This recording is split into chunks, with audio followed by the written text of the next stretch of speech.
Copies of the agenda for tonight's meeting are available at the entrance to the room. Additionally, the agendas and minutes of prior meetings are available on the city's website. The meeting will be conducted in accordance with the agenda as presented or amended by the Planning Commission. The roles and responsibilities of the Planning Commission are outlined on the reverse side of tonight's agenda. State law establishes planning commissions, and the commission is comprised of 9 members, all of whom have volunteered to serve. Members are appointed by the mayor and confirmed by City Council. The other individuals seated at the table this evening are representatives of the city's planning department, the city attorney's office, and the city's planning consultant, Carlisle Wortman Associates. If you wish to address the Planning Commission, please come forward when recognized and provide your name and address on the sign-on sheet. Please begin your remarks by stating your name for the benefit of the commissioners. All remarks are to be addressed to the Planning Commission and not to anyone else in the room. At this time, I ask that all cell phones, Blackberries, PDAs, or any other devices that might disrupt this meeting please be either turned off or placed in silent mode. Ms. Zarnicki, the roll, please. Mr. Aphidian? Here. Ms. Cruz? Here. Mr. Faison? Here. Ms. Fowler? Here. Mr. Hudson? Here. Mr. Krent? Here. Mr. Lambert? Here. Mr. Rahman? Here. Mr. Tagle? Here. Quorum is present. Item number 2 on tonight's agenda is the approval of the agenda for tonight's meeting. You get a motion to approve tonight's agenda. Mr. Hudson. Yes. And support, Mr. Tagle. Ms. Zarnicki? Ms. Cruz? Yes. Mr. Faison? Yes. Ms. Fowler? Yes. Mr. Hudson? Yes. Mr. Krent? Yes. Mr. Lambert? Yes. Mr. Rahman? Yes. Mr. Tagle? Yes. Mr. Aphidian? Yes. Motion carries. Item number 3 on tonight's agenda is approval of the minutes of the September 24th, 2019 Planning Commission meeting. If there are no questions or comments on the minutes, can I get a motion to approve the minutes? Ms. Fowler. Thank you. And support, Mr. Rahman. Ms. Zarnicki. Mr. Faison? Yes. Ms. Fowler? Yes. Mr. Hudson? Yes. Mr. Krent? Yes. Mr. Lambert? Yes. Mr. Rahman? Yes. Mr. Tagle? Yes. Mr. Aphidian? Yes. Ms. Cruz? Yes. Motion carries. Item number 4 on tonight's agenda is public comment for items that are not on the agenda. Is there anyone in the audience that wants to speak on an item that is not on tonight's agenda? You want to speak on an item that's not on tonight's agenda? Yeah, please come up and state your name and sign in.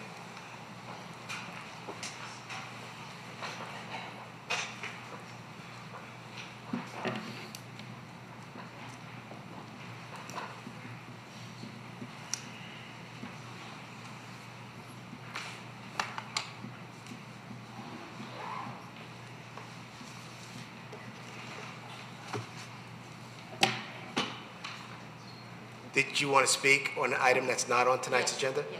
Yes. You can speak. You can speak now. Right. And please limit your comments to 3 minutes.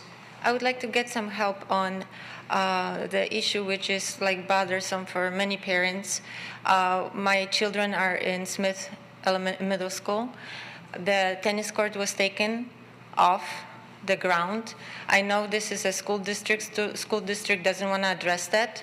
So I would like to get some help from the city to build the court back, the tennis court. Okay, thank you. I'm not sure that the Planning Commission is the right venue for that support, but thank you for your comment. I need help from anybody. Yeah. Okay. Is there anyone else who wants to speak on an item that's not on tonight's agenda? Okay, seeing none, I'll go to item number 5, public hearing. Sylvanwood Court RT Development Rezoning Request. ZJPLN 2019-0015.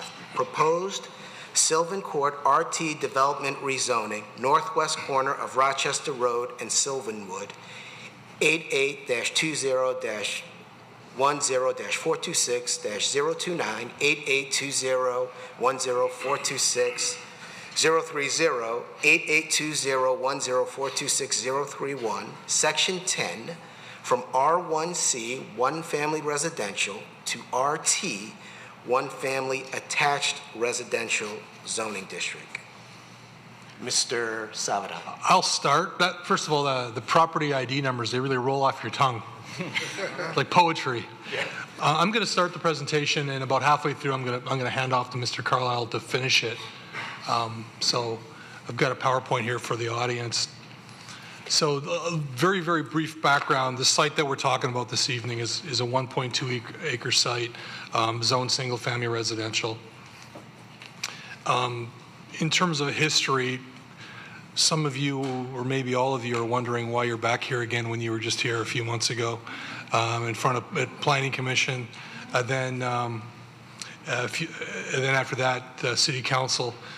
So a little bit of a history here. In 2018, the applicant submitted what's known as a conditional rezoning from R1C, which is what it's zoned now, to RT, which is a two-family attached zoning district. And a conditional rezoning is an application that comes with the site plan. The applicant voluntarily attaches conditions to the rezoning. In this instance, it was actually a site plan. And the site plan was to construct 10 units, multifamily units, in buildings that were, 3 buildings that were totaling 30 feet in height. And it went to the Planning Commission for a public hearing. Many of you attended the public hearing. The Planning Commission recommended approval 6-2.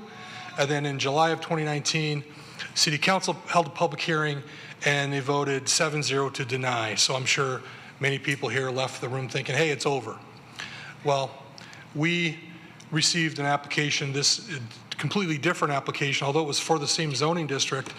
We consider it a different application. This was a rezoning without conditions attached to it, without a site plan attached to it. So what this application seeks simply is to rezone to RT, one family residential. So we disregard the previous application, and we process this application as a rezoning. So although the classification is the same, procedurally we consider this a completely different application. So hopefully that explains why you're here again in the span of only a few months. But what I want to do is look at, very briefly, from kind of a 10,000-yard view, is land use policies along this portion of Rochester Road since 1999. So we're going back 20 years. So in 1999, the city amended their existing land use plan that was in place at the time. And for those who don't know, a land use plan is a policy document. It basically describes the long-term vision of a community. And that's the document that zoning decisions are based on. So in 1999, City Council added the medium density residential classification along Rochester Road north of Wattle. So that's, if you can see my red dot, that's this area here. You see the shaded area, that is multifamily attached residential, which again is the policy document for this section of road in 1999. In 2002, that master plan was rescinded and a future land use plan was adopted to replace it. And that classification, you see in orange up there, it retained the medium density residential classification along Rochester Road north of Wattles. 2002 is the year I started here. It was 17 years ago. And on October 14th, 2008, the city did a comprehensive update of their master plan. It was the first one in about 40 years. And as part of that, you see in green here, the city established the Rochester Road land use classification. Now, what this called for was more intense development at the nodes or at the intersections, and it called for low-rise office and multiple family between the nodes. And they also called for the use of innovative stormwater management. But the important takeaway here is this carried on the policy of calling for multifamily uses along Rochester north of Wattles. What does this mean? The city's land use policies have called for this zoning classification along Rochester Road north of Wattles for 20 years. And we see a pattern of rezonings over those 20 years, and they're outlined in yellow, where property has been developed from single-family residential to RT, one-family attached residential, over the last 20 years. And with that, I'm going to hand over the mic to Ben Carlo. Thank you. So as the master plan and land use policy as the background, one of the things we do when we consider rezoning is we consider what can be done by right as compared to what can be done if rezoned. So if by right under R1C, the density of the proposed lots could be four single-family detached homes. This is based upon the square footage of the lots. However, there may be less homes based upon the actual layout, but by area, there could be 4 homes. If rezoned to multifamily, the applicant would be permitted up to a maximum of 10 multifamily units. The height would be the same. It's 2.5 stories and 30 feet. And for the most part, the setbacks are the same. 30 feet front for single family, 25 feet front for Sylvanwood, and 50 feet for Rochester. The difference is there's a 40-foot setback actually there's a 40-foot setback for both of them. If rezoned, the maximum number of units and height would be 10 units and a maximum of 30 feet in height. This is the same, though a completely new application, it's the same density and height that was considered by the Planning Commission as part of the conditional rezoning. I'm moving forward. With regards to traffic, that's obviously a significant concern when we consider rezoning and a development. We do know that Sylvanwood is a 22-foot wide paved street. Rochester Road is a 5-lane road with approximately 40,000 cars daily traveled on it. The city's traffic consultant, OHM, considered traffic review of the previous application. The reason why I'm bringing that up is because that would be the maximum density, if rezoned, that they could build this development at. So based on 10 units, is expected the development would generate 5 new traffic trips as compared to 4 new homes that would be permitted under the existing zoning.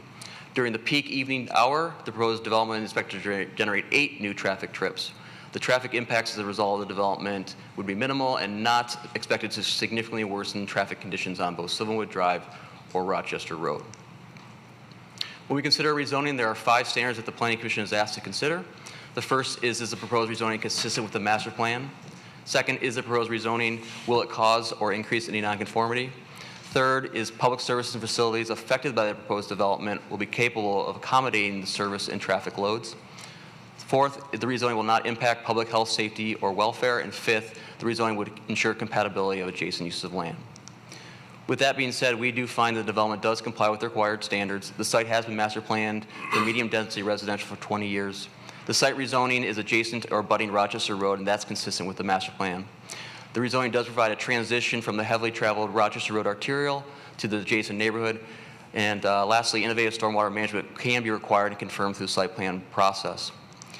In addition, based on the number of units at 10 that can be constructed, the traffic analysis does note that the traffic impacts as a result of the development are minimal and not expected to significantly worsen traffic on Sylvanwood or Rochester. And lastly, the rezoning of 10 townhomes as compared to up to 4 homes permitted under R1C will not adversely impact the public health, safety, and welfare. With that being said, we are recommending that the rezoning of the property from R1C to RT. Thank you.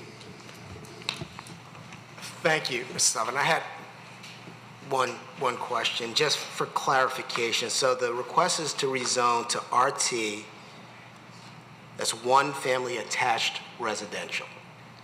Because there's some terminology in the packet where we talk about multifamily, or multiple family, but it's attached single family homes, is that correct? The terminology multifamily was a land use classification in the master plan, but you're correct. The zoning district that is sought is RT, one family attached residential. Okay, thank you. Anything else for staff? Mr. Hudson. Mr. Salvador, if I understand what you're saying, this is the same project that was turned down by City Council under a conditional rezoning, but under a rezoning for the one family attached. It's the same project. No, it's not. The original application, the applicant voluntarily submitted a complete site plan application as part of the rezoning. This application, they did not submit a complete site plan application. They did submit a concept sketch that's required to be submitted as part of the application, but it is a non-binding sketch. I understand that. Yeah. But when we say potato or potato, depends on how you look at it. But in talking with the developer, and I can ask that question of him if I want me to, it's basically the same project that we were here once before. It's the same zoning classification. However, this one, the applicant has not voluntarily submitted a preliminary site plan as part of I it. understand that, but Yeah. in your talking with him, do you get the idea or the impression that the plan they had originally, in essence, has been reincarnated in this application for rezoning? I would say that my feelings toward it, I'd be more comfortable with you asking the applicant what his goals are for the property. I can only speculate, and my speculation means nothing. One more thing then, and I will ask the applicant. He would be permitted under a rezoning to, in essence, renew the prior project. If the property were to be rezoned, the maximum build-out of that site would essentially reflect the preliminary site plan that was voluntarily offered with the original application. Yes, that's what I understand. Thank you. Because, please. Yes. Because that represented the essentially represented the maximum build-out. Yes, I understand. Mr. Apahedian. So on the south side of Sylvanwood is a parcel that was purchased by the city. And my understanding is that the intent behind it is that at a future date, Rochester Road potentially could be widened and the city wants the right-of-way. Is that not the case with this property as well? Is there, because I saw the right-of-way line, it actually is jogging out a little bit to the east. It jogs into Rochester Road the way it's shown on the drawing.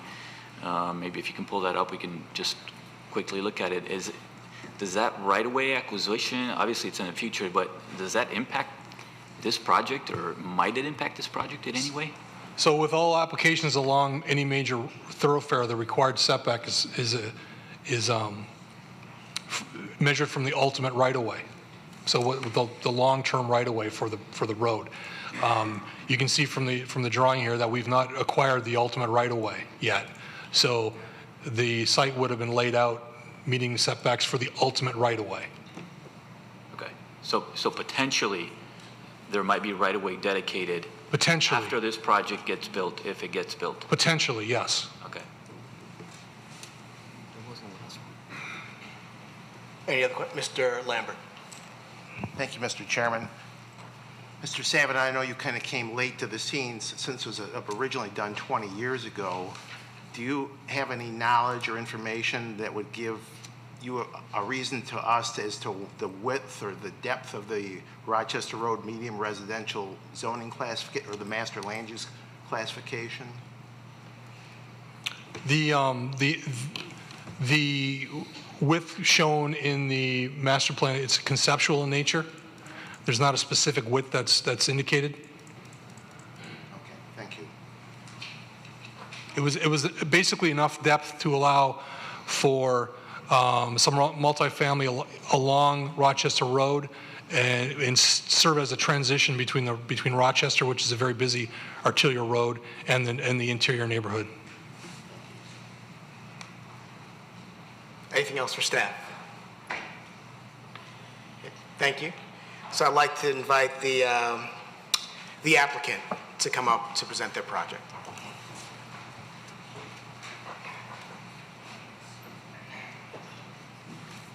Good evening. Good evening. Aaron Nicola, Eureka Building. Good evening. Laurent Nosheim on behalf of Eureka Building as well. Do you have any comments you want to make about your project and the plan and the concept? This is the second time we've been here, and as the plan director indicated, all we're doing here is trying to follow up the master plan, what the master plan allows us for this land use, the optimal land use. As you see through this corridor, there's multiple family residential or RT throughout the north and south of this corridor. And all we're doing here is trying to follow up the master plan, what the master plan allows us with this request. So, Mr. Hudson, do you want to pose your question? I have the same one. You but heard me yeah. pose the question before. Yeah, so- Is it basically the same thing? so we had defined plans, as you've seen before. We, in good faith, came with plans, concrete plans, the easements for the new Rochester Road widening. Those plans, we put those aside, and we pursued this new approach with straight RT. I'm not trying to The plans, the conceptual plans that we submitted, we would do something very similar in the future with this land, if it approved. And this rezoning allows for Yes, it. yes, I'm not yes. trying to denigrate what you're saying, but Yes. basically it's pretty much the same thing as you did before, a different approach by way of application. Yes, and we would maintain the water conservancy in terms of using bioswales and that type of nature that the master plan calls for next to the park. Those are things that we would do in the future. In case it's approved, we'd come back to this board again with detailed plans showing all those. Yep.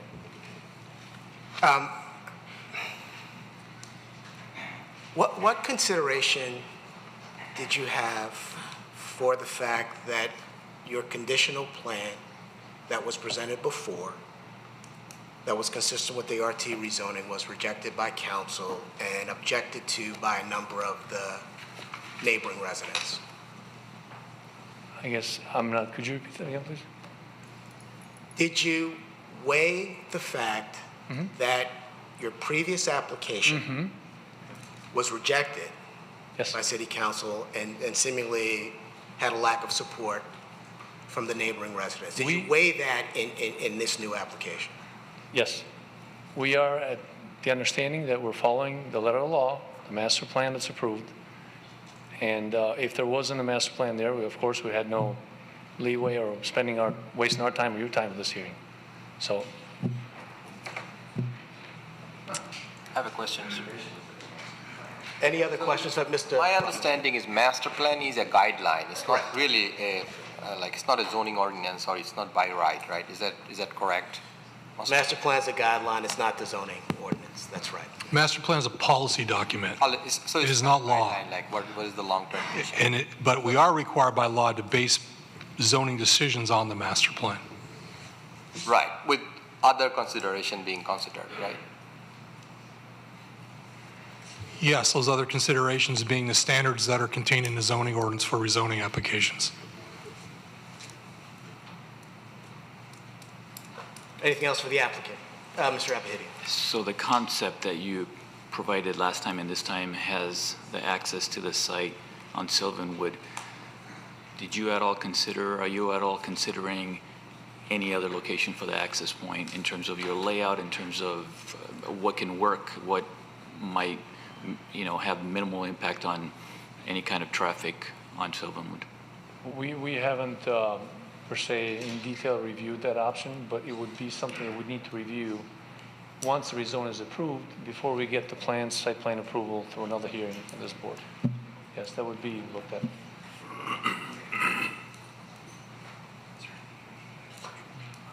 Mr. Tagle. I know this is just a concept plan, but if you get approved and it comes back to us as a site plan, I would like to see some other consideration as far as how the buildings are positioned.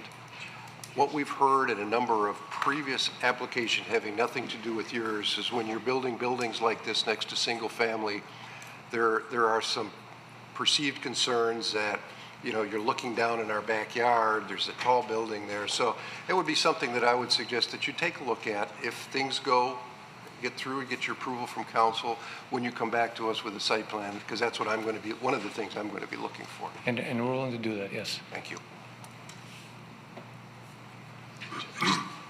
Mr. Apahidi. So your previous proposed project actually had 3 buildings, is that correct? Yes. So what you're actually showing here is 2 buildings. The concept. It's a concept. So do you have any intent on going back to 3 buildings, sticking to these 2 buildings? I mean, are you just open at this point to anything that works? This is the feedback we received to this board on the previous hearing was in general good in terms of the placements of the buildings and how we had it allocated. So we would go to something similar in the future if it's approved, so that it's more evenly distributed throughout that land. Mr. Chairman? Yes. Getting the concept plan. So we talk about this every time there's a rezoning application. It's the application, we asked the petitioner to submit an application to provide an indication of what potentially could be developed on the property. It is non-binding. So that's the reason for it, but it's sometimes what happens is the concept plan, which is non-binding, becomes the focal point of the discussion. So I want to make sure that doesn't happen here. If the property were to be rezoned, the applicant is under no obligation to submit anything that looks remotely close to that concept plan. So sometimes I wish we didn't require it, but I mean, I think it's a good idea because it helps to provide a kind of a reality check for the Planning Commission, but don't focus on it because it's essentially meaningless. So just a follow-up question to that. So should the rezoning be approved, would the developer have the by right ability to build these 10 units, 2.5 stories high, 30 feet tall?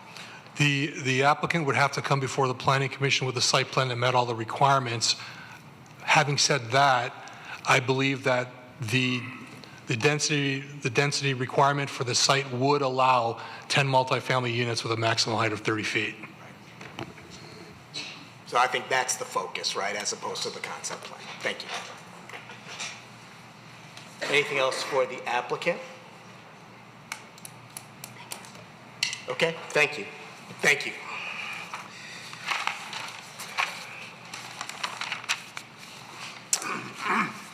So at this point, I'm going to open the public hearing. But before I do that, I want to give some instructions just in terms of the way we will manage the public hearing and also what you should expect. So public hearing is an opportunity for residents to share their comments on a specific project with the Planning Commission. Everyone in the audience who wishes to speak will be provided with that opportunity. We appreciate everyone who came out tonight to share their thoughts with the Planning Commission and view your comments as important. However, before I open the public hearing, it's important to set some ground rules so that it can be effective and efficient. So first, please begin your comments by stating your name and address for the public record. Please address all your comments to the Planning Commission. Please be respectful of the Planning Commission, the staff and consultant, the applicants, and those in the audience. It's an opportunity for residents to provide input, but it's not a discussion or debate, so we're not going to engage in dialogue when you make your comments. Additionally, it's a formal public meeting that should be handled with decorum and professionalism, so that we ask that those in attendance refrain from talking, clapping, cheering, or anything like that during the meeting. That just slows down the process and makes it more difficult for us to get through all the people that want to speak and present their thoughts. Finally, all comments in the public hearing this evening should relate to the item under consideration, and each speaker will be limited to 3 minutes. And so this timer will time you. It'll go from green to yellow, and then when it turns red, your 3 minutes will be up. We're going to adhere to that strictly because we have a number of people in the room, so I think there's a number of you that do want to speak. So with that, I'll open up the public hearing and invite anyone who wants to come up to speak to sign in and make your comments to the Planning Commission.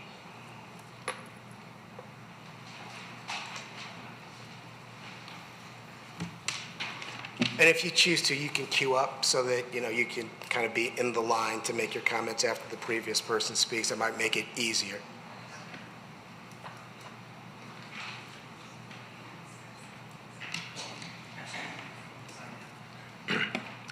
Don Tarr, 937 Sylvanwood.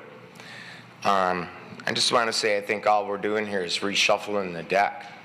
And now there's even more mystery and conception to this than there was the first time. And there is no, from what I can understand, no real definition of what the Rochester Road plan is. It's not, you said it was a content. Just 1 second. I'm sorry. So just to tell people, you can sign in when you make your comments. You can come up, sign in, and it won't eat into your 3 minutes. But I just want the gentleman not to be interrupted as he makes his comments. I guess what I'm saying is there is no real definition of what the Rochester Road master plan is. It doesn't say it goes X amount of feet from Rochester Road, and because this dumps onto Sylvanwood, wouldn't it have a Sylvanwood address? And it dumps right into another house instead of dumping out onto Rochester. By dumping, I'm using the term exiting and entering, okay? But that's been the primary concept. One of the things that I was shown earlier is part of your job as the commission is safety, and I think that that's my primary concern. There's no sidewalks on Sylvanwood. How are cars going to get in and out of there? 30-foot tall units. It's the wrong fit. It's just the wrong fit for that small of a piece of property. And that's my feelings. Thank you for your comments.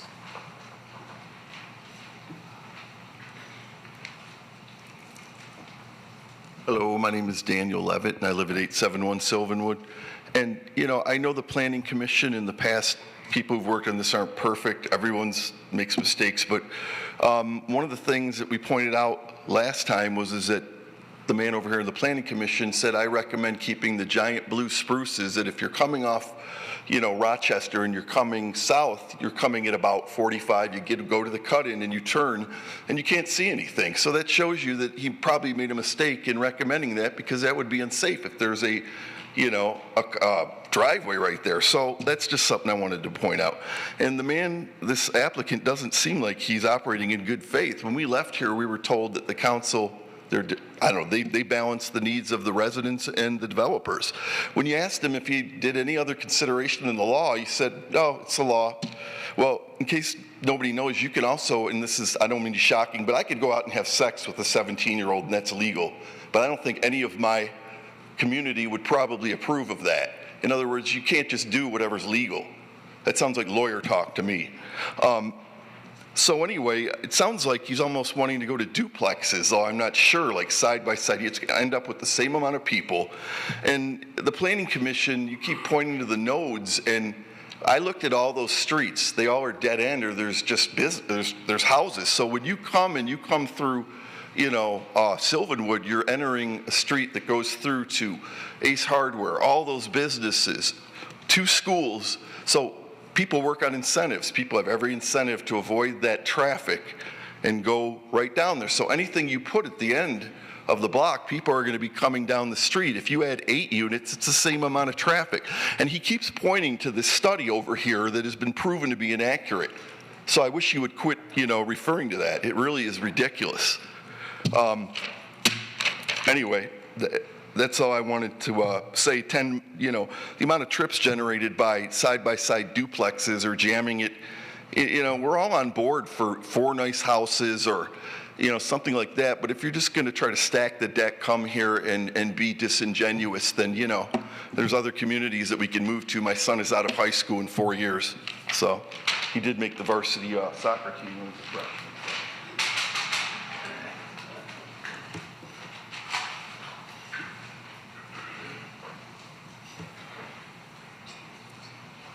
Hi, my name is Richard Lasowski. I live at 5697 Wright Drive, which is actually behind Delphi Building, but down the street from this area. And my wife noticed that there was signs in the Sylvanwood subdivision, and that's how we found out about this. My comment would just be that we've seen a number of townhouse, I don't know if you call them multi-family, but these grouped buildings go up in our area. As a 20-plus year resident of Troy, we enjoy the rural atmosphere. We enjoy, there were ranches. It's got a very nice feel. To me, that was a lot of the appeal of living in the area and living in Troy. I believe that while the townhouses might be nice in a more urban part of the city, there's this concentration of them going up around the Livernois Square Lake area.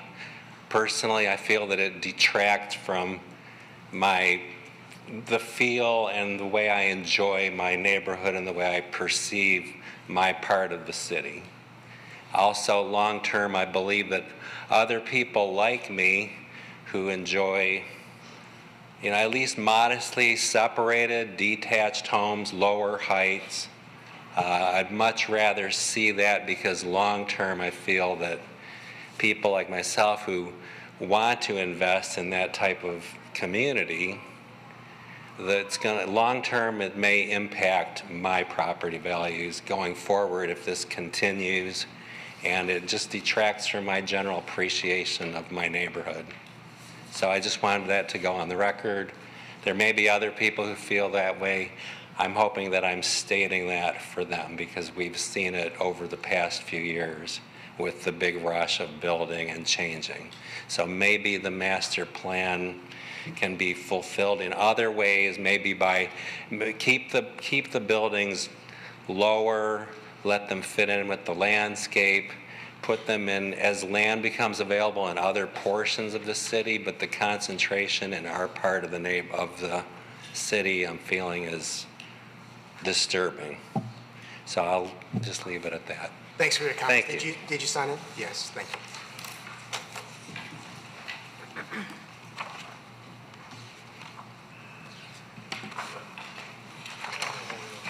Marcia Bossenberger, 369 Ottawa. On the way here, driving down Rochester Road, when you're heading south, I just pictured more townhouses in a postage stamp yard. It's going to be ugly and out of place and does not fit. And I also think it is very unfair to come back and be sneaky on how you rezone something. It just needs to be put to bed, and all of these residents need to go home and feel like the city has their back. I really propose that you say no to this, and I also would like to add, I feel like these 3-story townhouses are missing a very important group. People who have special needs, families who might have a special needs child, senior citizens who are aging out. I'd like the city to consider, when these type of projects come up or new neighborhoods being built, that they require builders to do a 20-30% ranch, because you're excluding people. Just like the 60 unit on 17 and Crooks, which thankfully you said no to. 3-story, 2-bedroom townhouses in a neighborhood node district where you want it to be walking. You're excluding such an important community. You're excluding the baby boomers or any other family that can't handle a 2-3-story unit. I know I wouldn't want to live there. I own a ranch, and people are looking for it, and I think there needs to be a requirement, a percentage, no matter what the builder is. And the higher you go, the setback needs to be further away from the abutting properties, because what's happening is they're going higher, and that person just lost all their sunshine next door. And Royal Oak has made a lot of mistakes of letting people go higher, and they have monstrosities living next door. So I drive down Vermont Street. Those have made the newspaper in Royal Oak. But anyways, thank you. Thank you.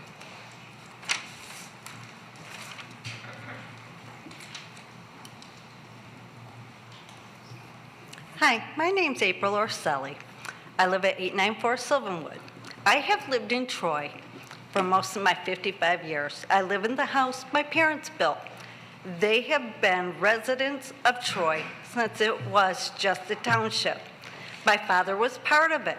I've seen many changes in the city of Troy and in my neighborhood.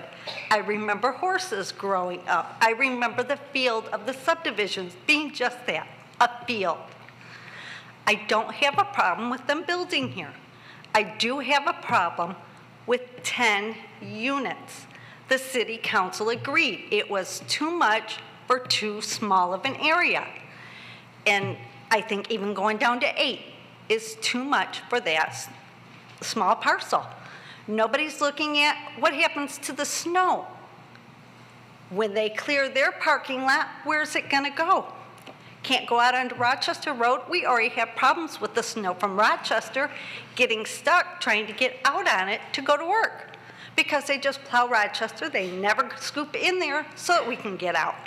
So now you're going to have them emptying right into the same place or emptying into the poor people across the street from them. People are not looking at all this. All they're looking at is 10 units. It's smoke and mirrors. He's still going to be allowed to put 10 units if that's what he desires. And that's not right. There needs to be a little bit more stipulation. I'm all for change. I don't want to see condos, but you guys have decided that, yes, they can do multifamily. Sorry, I don't agree. It doesn't fit the neighborhood. I don't have kids.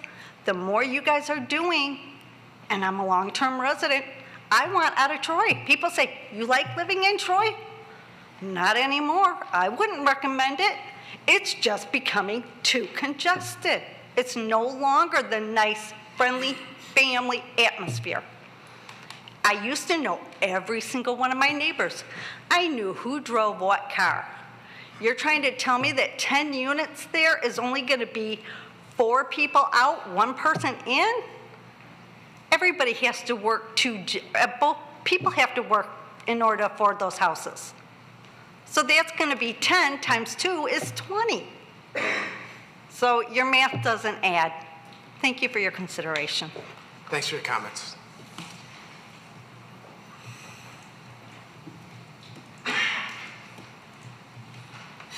Hi, good evening. My name is Tara Hewlett, and we live at 948 Sylvanwood. It's my husband and I and our 2 kids, and we are new to Troy. We actually just moved from Glosson to Troy, and we've been here less than a year, and this is my second time in this building to address the planning or city council because of this project. I strongly believe, had I known this was up for proposal before we bought the house, we probably would never have bought the house. We are directly across the street. One of the reasons why we bought this house is because it was kind of old Troy to us. There is no sidewalks, there are no street lights, but at the time when we considered that, we didn't know that there was going to be a possible 10-unit building with 20 cars coming in and out of there. Like everyone else has said, the description of 8 cars in a 24-hour period coming in and out of there is a joke. We have addressed it with the police. They've tried putting police aid there. People speed up and down the street all day long. It is a major cut through Falmouth from Long Lake to get to Rochester Road, which they can never turn left out of, or to try to get to Square Lake. Seriously need to consider kiboshing this. It is not safe for the neighborhood. It does not fit the neighborhood. Our property is 0.69 of an acre, 1 house. Their property that they want to build on is 1.2 acres to put 10 units on. It doesn't even make sense. I don't know why this would even be considered, let alone make it this far the second time around. The city council unanimously turned this down. Good for them. I think that was the smartest thing. We appreciate that they heard us. We appreciate that the police department was out there monitoring the speeding after we brought that to their attention. I hope that everybody here tonight considers that they are presenting the same thing again tonight. I have a copy of what was turned in. So it's one less building, the same amount of units. It's the same thing. It's the same amount of traffic. It doesn't fit with the neighborhood. Who wants to be at the beautiful Sylvan Glen Park looking at condos? And if it's not an issue to have you drive through Sylvanwood, my recommendation is have them put the entryway next to the park, turn into the north side of the property. If it's okay and it's not a safety issue, have it go in and out of the park instead of the neighborhood. Thank you. Thanks for your comments.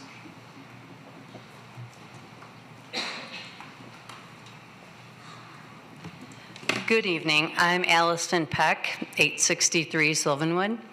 And I just wanted to express that I think we're all really shocked because we thought we already talked about having such a dense project in our really very quaint neighborhood. I don't know how many of you have driven up and down and seen the deer in our yards, and as they've expressed already, there's no sidewalks.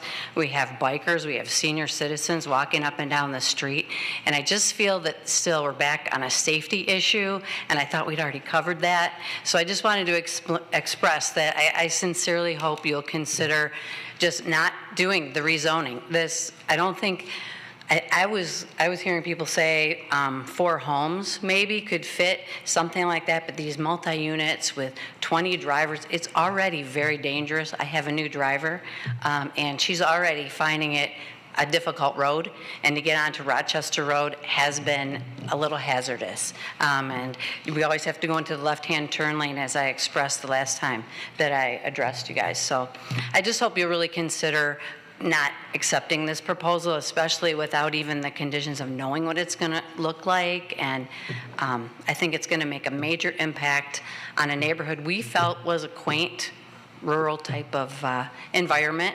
And as I said, I think we all enjoy that part of it. And I think the condos would really destroy sort of the atmosphere of what we have. Thank you. Thank you. Is there anyone else who would like to speak? Yes.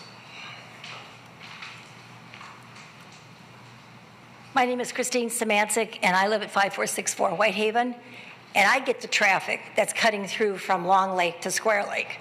And I can see them going up Sylvanwood because I'm the second house off of Sylvanwood, and I moved to Troy in 1959. I didn't live in Sylvan Glen, and I don't know how, I mean, I love Sylvan Glen, but you talk about the master plan, Brent. The master plan, the master plan. What about the master plan for Sylvanwood? Isn't there a damn master plan for our street? And that, I think, is what the city council saw. And I know, Ollie, you're running for city council, so I hope you're on our side. Everybody's voting next week, or 2 weeks from now, let's see. Anyway, city council saw the fact that Sylvanwood had a master plan. We have single-family homes. And we want to keep single-family homes. I mean, I don't even know how you just stuck those 2 homes on Trinway on one lot. You put 2 homes. Somehow those snuck in. I don't know how. But anyway, if you, by any chance, decide to send this to City Council, you better, number 1, have a traffic study on Sylvanwood, because nobody's addressing that. And believe me, if it goes to Council, we're all going to be addressing the traffic study. We're going to get down there, we're going to storm the police department. Number 2, you better have a speed study, because the signs were back up this last week, but nobody's addressing the speed. Why didn't somebody here call the city of Troy? So, yeah, please. Anyway, one speaker. Okay, that's what I'm looking at, because believe me, the mayor of the city of Troy said 4 houses and no more on that lot, and don't even come back to Council. So I'm talking to all of you. Don't even come back to Council with anything more than that. That is what Dang said.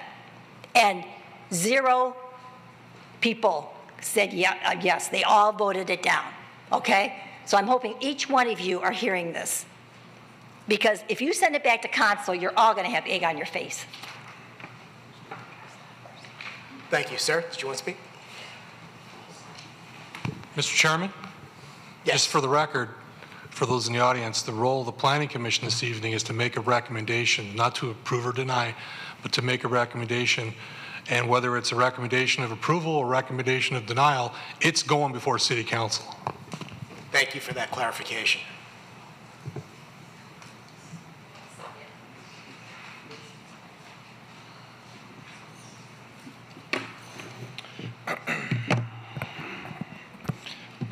Hi, my name is Matt Migachenko. I live at 625 Sylvanwood. So I have a few notes. My family has actually lived on Sylvanwood since actually 1959. which is way before, they decided to go ahead and change the master plan, regarding that. A lot of, like I said, these homes have been here way before they decided to change this. And so, it's, as they're saying, it just doesn't really fit. So as she said before, there really is a big speeding problem on Sylvanwood as it is. And, adding more properties when you have more cars there is just going to make the problem worse. As it is, the police and the city can't control it. There are people that are going down my street at 55 miles an hour, or there are kids and their families already as it is. It's just going to be worse. And really, the city has done nothing to address that problem other than putting a radar box at the end of the street, but it does nothing. So regarding the traffic impact as being minimal, which the commission over here was saying, what does it actually mean? That they have not actually presented any evidence other than saying it's minimal. So that really doesn't hold a lot of weight. The developer in this case is not being reasonable. Him reapplying is just a second attempt to push literally the same project down. Before it was three buildings with a total of 10 units, but it's basically the same project. It's 10 units on 1.2 acres. It's way too congested for such a small site plot. Like I said, we'll add congestion due to more traffic. There's nowhere to park for friends or family. So it's not just the people that live there. It's when they entertain, they're going to have a lot of people over, and it's right at the end of the street. And, as people want to park as close to, you go to the store, people want to park as close to the store as possible. They're definitely going to do that here. That's a problem. The other thing is the snow plowing. There's already, like when the trucks come by in there's already a ton of snow that gathers at the end of the street. It's just going to get worse. Plowing all that snow out of there is going to add to that, and it's already congested as it is. Safety for kids, walkers will be a concern. So the city council feedback was, they said a maximum of 4 units, and the entrance should go to Rochester. It should not be on Sylvanwood. They said also it does not fit the neighborhood. They drove through there and they agree that it does not fit. It just doesn't fit. These monsters, tall structures next to a lot of ranch houses does not fit that area. The city council said that they have regrets about approving the RT development project, which is on Livernois Road, right by 19 Mile Road, or Livernois and 19. They said that they have regrets that they agree doesn't fit, and they almost wish they never approved it. I was told the site plan exists, but then when asked about alternative entrances by the developer, he said once approved, I will do this. But as discussed, the developer does not have to follow through on this, as we learned. Sir. Yes. Your time's up. Okay, just one last thing. So I mean, at this point, the city has the power to vote this down. Once it goes through, then he can pretty much do what he wants. Thank you for your comments. Did you sign it? I did sign it. Thank you.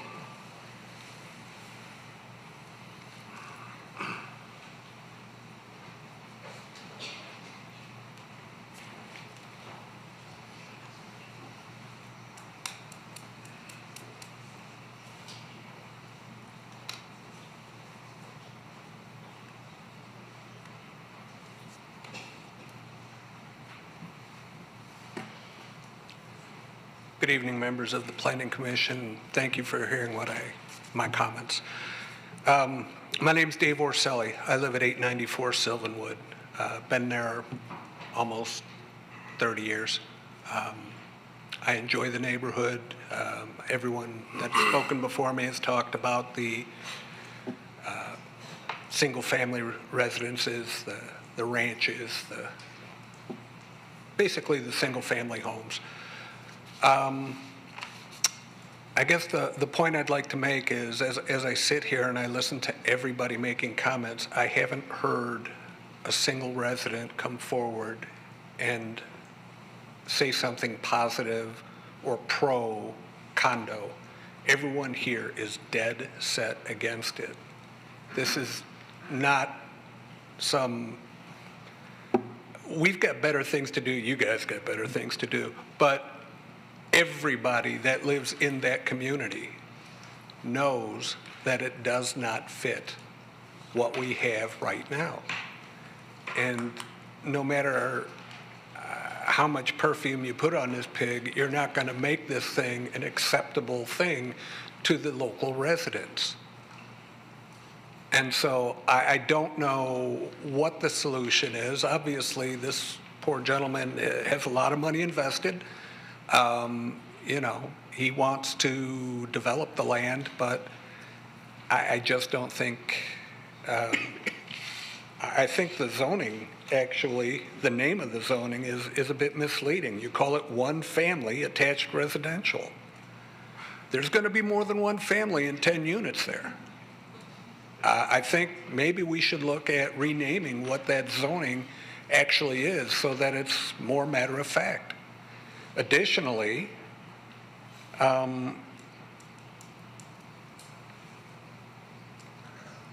would like to think that the zoning commission has the residents' best interests in mind, and as others have mentioned, you know, there's the snow issues. Something that hasn't been brought up is that Sylvanwood is a narrower street and only parking is allowed on one side of it. So again, if you're bringing 10 families into these new units, there's going to be limited parking on that small parcel. They're going to overspill out onto Sylvanwood.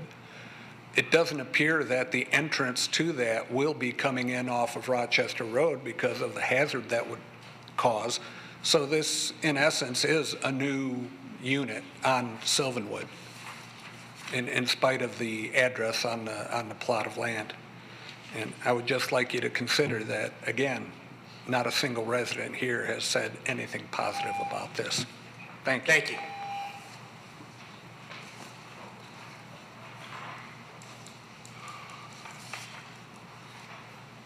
Good evening again. My name is Danuta Sitarczyk. I live at 895 Sylvanwood. I want to say how many times the word safety has been said. We're not concerned about money. We're not concerned about upgrading our street. We should. Everybody talks about safety. Mr. Planning Consultant, your math is totally wrong. All the schools are on the west side, middle school, elementary school, Troy High. When I moved to years ago with my oldest son, 20 years ago, there was only April's son and my son, two kids. The street is getting younger and younger. Children are riding bicycles, even there is no bicycle road. We don't have a sidewalk.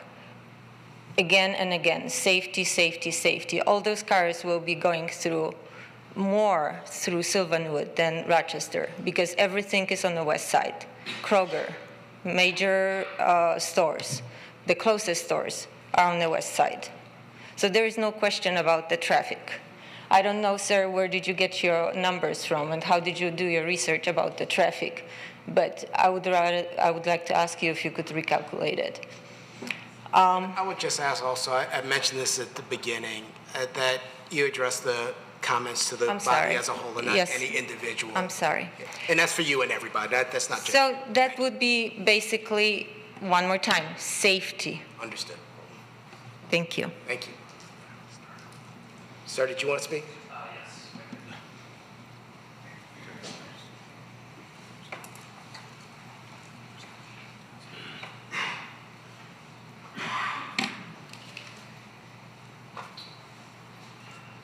Good evening. My name is Nathaniel Wachowski. I do not actually live within the city of Troy, but I've been down Sylvanwood in my work on a campaign here in the city of Troy.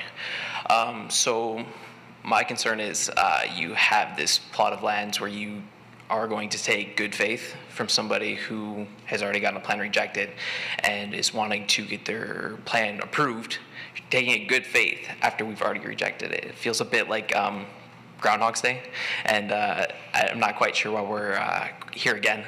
I drove here 30 minutes on my lunch break to, I guess, express my frustration with all of you that we are back here again. So yeah, I wanted to keep it short. Not quite sure why we're here, but not really okay with taking a good faith offer from somebody who's looking to make money here within the city. So thank you. Thanks. Did you sign in? Thank you. I can. Thank you. Sir, did you want to speak? The front row? No? No? Okay. That's fine.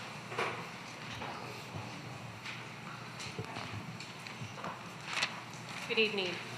Jean Mikachenko. I live at 6 125 Sylvanwood, and I would recommend that we turn the rezoning down. As you see, I have a child. There's no sidewalks. He's going to be riding his bike soon. I'm also on a stroller. There's no, like I said, it's a huge safety. Regardless if it was 8 cars, 10 cars, 20 cars, 2 cars could impact our lives.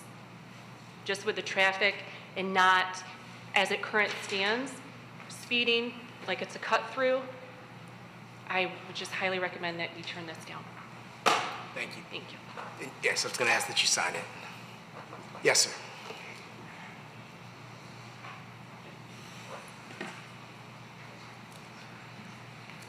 Good evening. My name's Chris Sarsfield. I live at 773 Sylvanwood Drive. I've been a resident there almost 20 years now. My wife and I have 4 children from 5 to 15. They play with many of the other residents' children on this street. At this point in my life, I don't know that there's been so many small children, elementary school age. The bus route is unbelievable. The bus must take 10 minutes to get down our street, stopping at every other house. These children are constantly on the street, bikes, walking. It's a very active, family-oriented street. And my problem I have with this whole traffic study is I know from the city council meeting that somebody mentioned the medians going in on Rochester Road, it's going to stop short of Sylvanwood. So people that would normally cut through Trinway are now going to cut through Sylvanwood. So that's going to increase that cut-through traffic. Same for Creston. You're going to have people come 2 streets north, continue more traffic. You're going to have an exit from this complex right near the corner of Sylvanwood and Rochester, and a sidewalk where pedestrians and people cycling walk north, they come down our street, they take the sidewalk north, and they go into Sylvan Glen Park. The other problem with that is I just received a letter a couple months ago that Sylvan Glen Park is paving a bike path. So now you've added more desire for pedestrians and people cycling to come down our street on their bikes, their strollers. I see moms walking babies in strollers. You have little kids. They're going to go to that sidewalk. They're going to head north. They're going to cross this exit of this complex. And how are they going to get up on that sidewalk? They're going to use the entrance ramp. We all see it. They do it on driveways or whatever.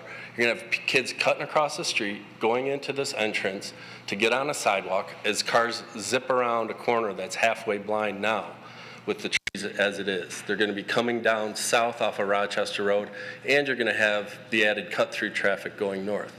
You're creating a perfect pinch point of pedestrians, cyclists, and automobiles. And I don't think anybody's stepped back to look at the bigger picture of the different things going on with the development of Rochester Road, the development of Sylvan Glen Park, where we're going to have an interaction of automobiles, pedestrians, and cyclists that's going to become dangerous. It's going to become very dangerous over time. And I hope you consider that. Thank you. Thank you. Sir, do you want to speak? Yeah.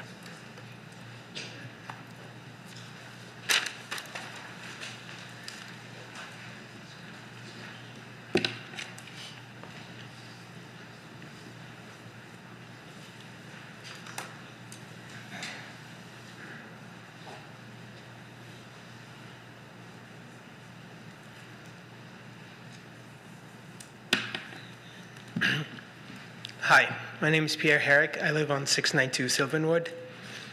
And my understanding is that the board is supposed to give recommendations to the city council that are compliant with the city's master plan and zoning ordinance.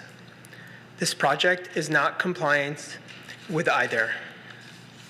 Every time I've heard this presentation of this project, the Rochester corridor is mentioned. The Rochester corridor, according to this master plan that you guys have, and its maps, and its 7 maps that are included in here and tables, all include the area that goes from Big Beaver Road up to Waddles Road. It never includes anything north of it. You have 7 plans and tables that you guys can look at and you should know by now. Our Sylvanwood is our street. It is north of 18 Mile Road and a mile and a half away from Waddles, which is the end point of the Rochester corridor.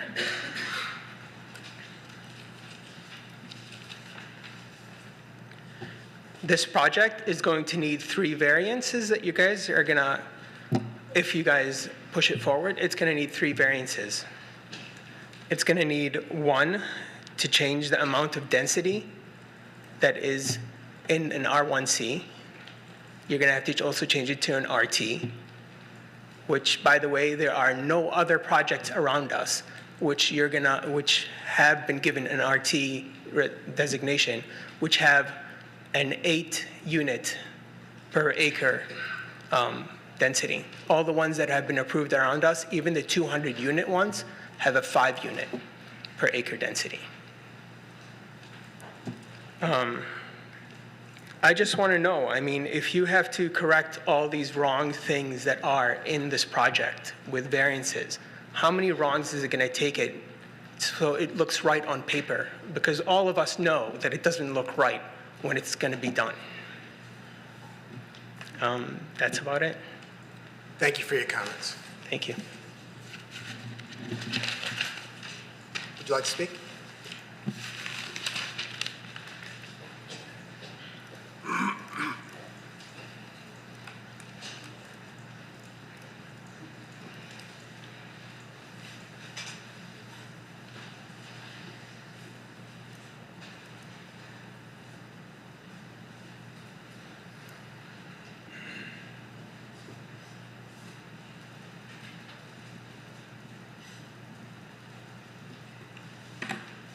Good evening.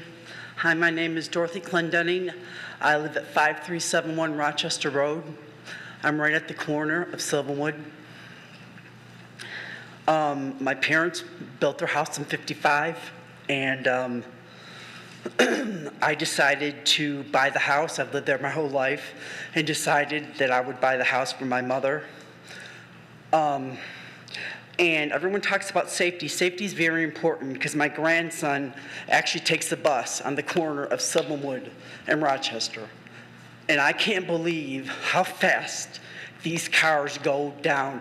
I'm constantly telling my grandson to step back because I would hate for him to be hit. I mean, it is unbelievable.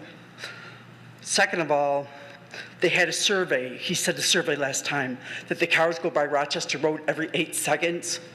Like every 1 second. I mean, they really, I don't know where they got that survey, but that's totally wrong. I mean, I've lived on Rochester Road almost my whole life. To make a right is bad. To make a left is almost impossible. And somebody had a party on Sylvanwood, and there was cars up and down the one side of the street. And I thought, my God, wouldn't it be horrible if the condos were here too? And then here we are again, discussing it. And I know Troy is for changes, but you got to think, is it a good change? And it's not. And the condos at 19 Livernois, they look odd, they look out of place, and I don't want that in my neighborhood. I consider Sylvanwood my neighborhood. So that's all I have to say. Thank you for your comments. Is there anyone else that would like to speak on this item?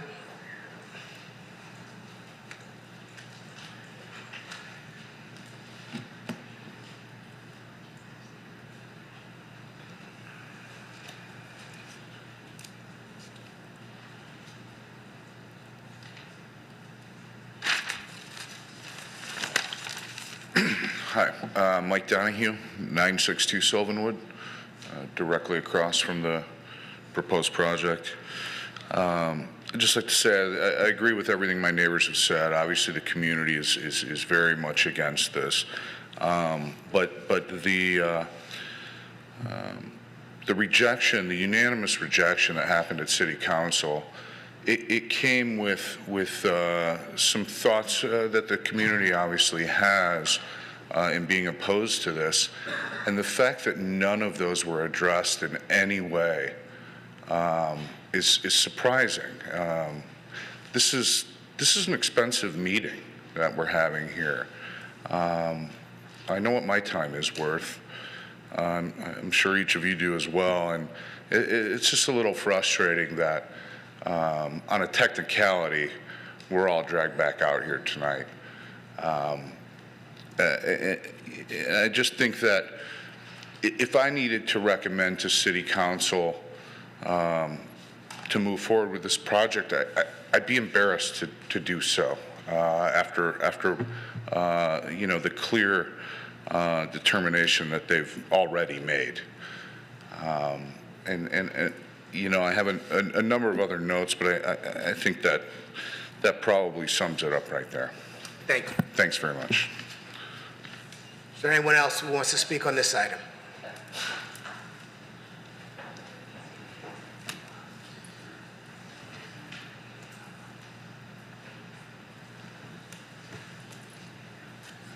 Hello, I'm Robert Flora, live at 607 Sylvanwood.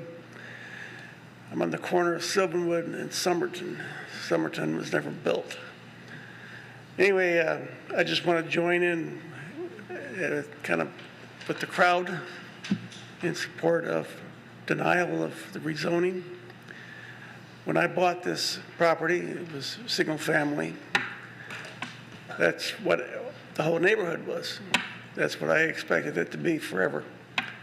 I don't understand how somebody comes in and they buy a property, it's single family when they bought it.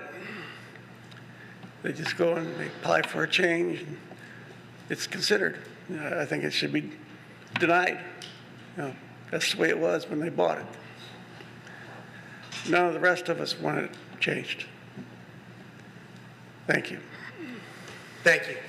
Yes, please sign in. Is there anyone else who wants to speak on this item?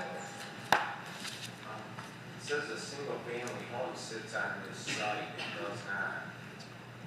Sir, you can come up to the microphone.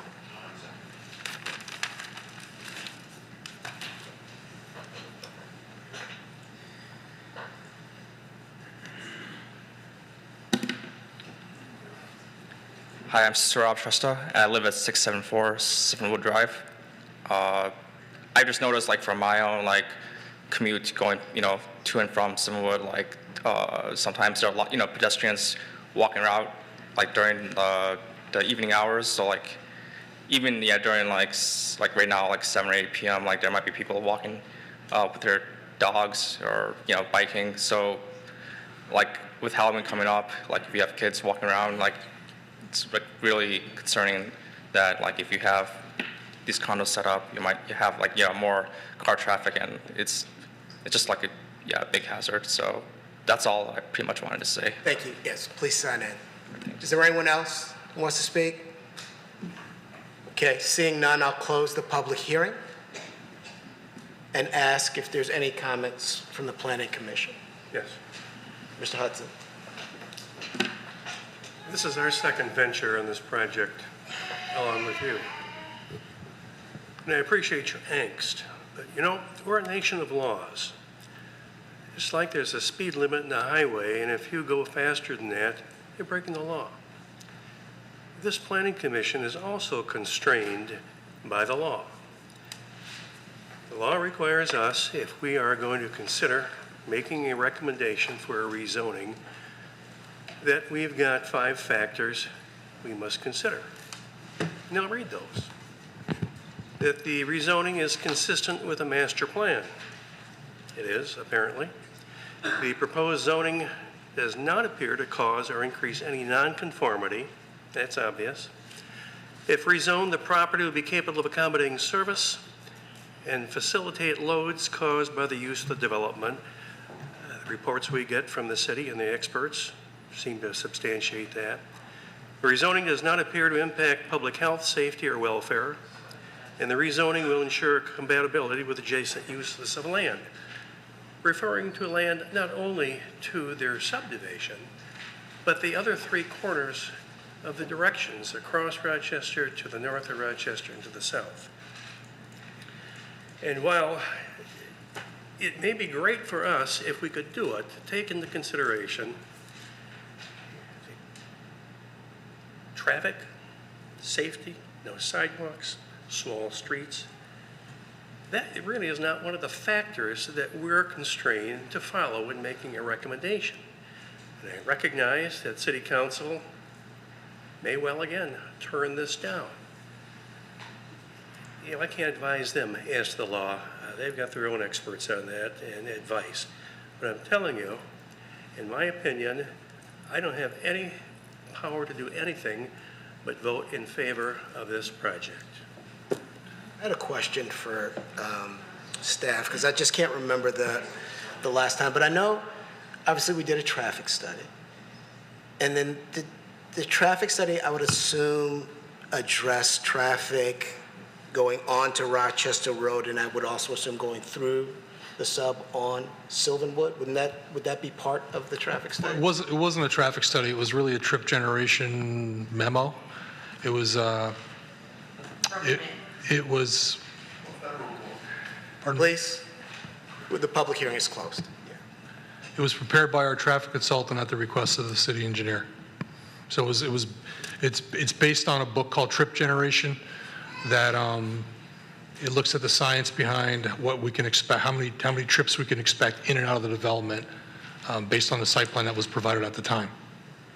And I recall we had conversations about also ingress and egress off of Rochester Road, and that, do I recall correctly, that was vetted also, and that was deemed not appropriate or feasible, that the ingress and egress needed to be off of Sylvanwood? That's correct. Okay, thank you. Mr. Appahidian. So, I have a lot of thoughts right now running through my head. I just want to take them in order. Number one, the master plan for this section of Rochester Road. This got approved by council 20 years ago, not by any of us up here, not by anybody on council that's there today. This master plan for this area got zoned 20 years ago. But hasn't it been ratified since? It's been ratified. It's been ratified. It may have been zoned, but it's been approved repeatedly over the 20 years. Correct. And every person sitting in this room is invited to the hearings to ratify or change the master plan. Correct. Correct. So my next thought is, this is a classic textbook example of a project that is being brought before us and before council, where the developer is reading from the same master plan that all of us are reading from, that all of you can read from. And I'm just going to read one more time what was already read, or what probably is what's on the agenda. And I'm just reading this, and this is what invited, and this is what welcomed this developer and other developers to actually bring projects like this that conform to the master plan. And it says lower impact uses such as small scale retail or condominiums should be encouraged along the corridor frontage between these nodes, referring to the nodes on Rochester Road. The areas between nodes should develop as lower rise office and multi-family. So when I read this, it's saying to me, it's communicating the same thing to me as a resident. It's communicating the same to me as a planning commissioner. It's communicating the same thing to the developer, that this master plan that has been ratified, has been on the books for 20 years, is welcoming, it's telling the developer, this is what we want on this road. And that's the dilemma we have. Please. Excuse me. Excuse me. The public hearing is over. That's our problem. Number 4. The safety of number 4. Please, right? We let everyone speak, right? I know you spoke, you came to the microphone, you spoke, you came to the microphone, you spoke. We let everyone speak who wanted an opportunity to speak. Now it's time for us to deliberate. We've heard your comments. We've heard your comments. They were all against it. Yeah, that's fine. We've heard your comments. And now we're going to deliberate and decision this item. I'm sorry?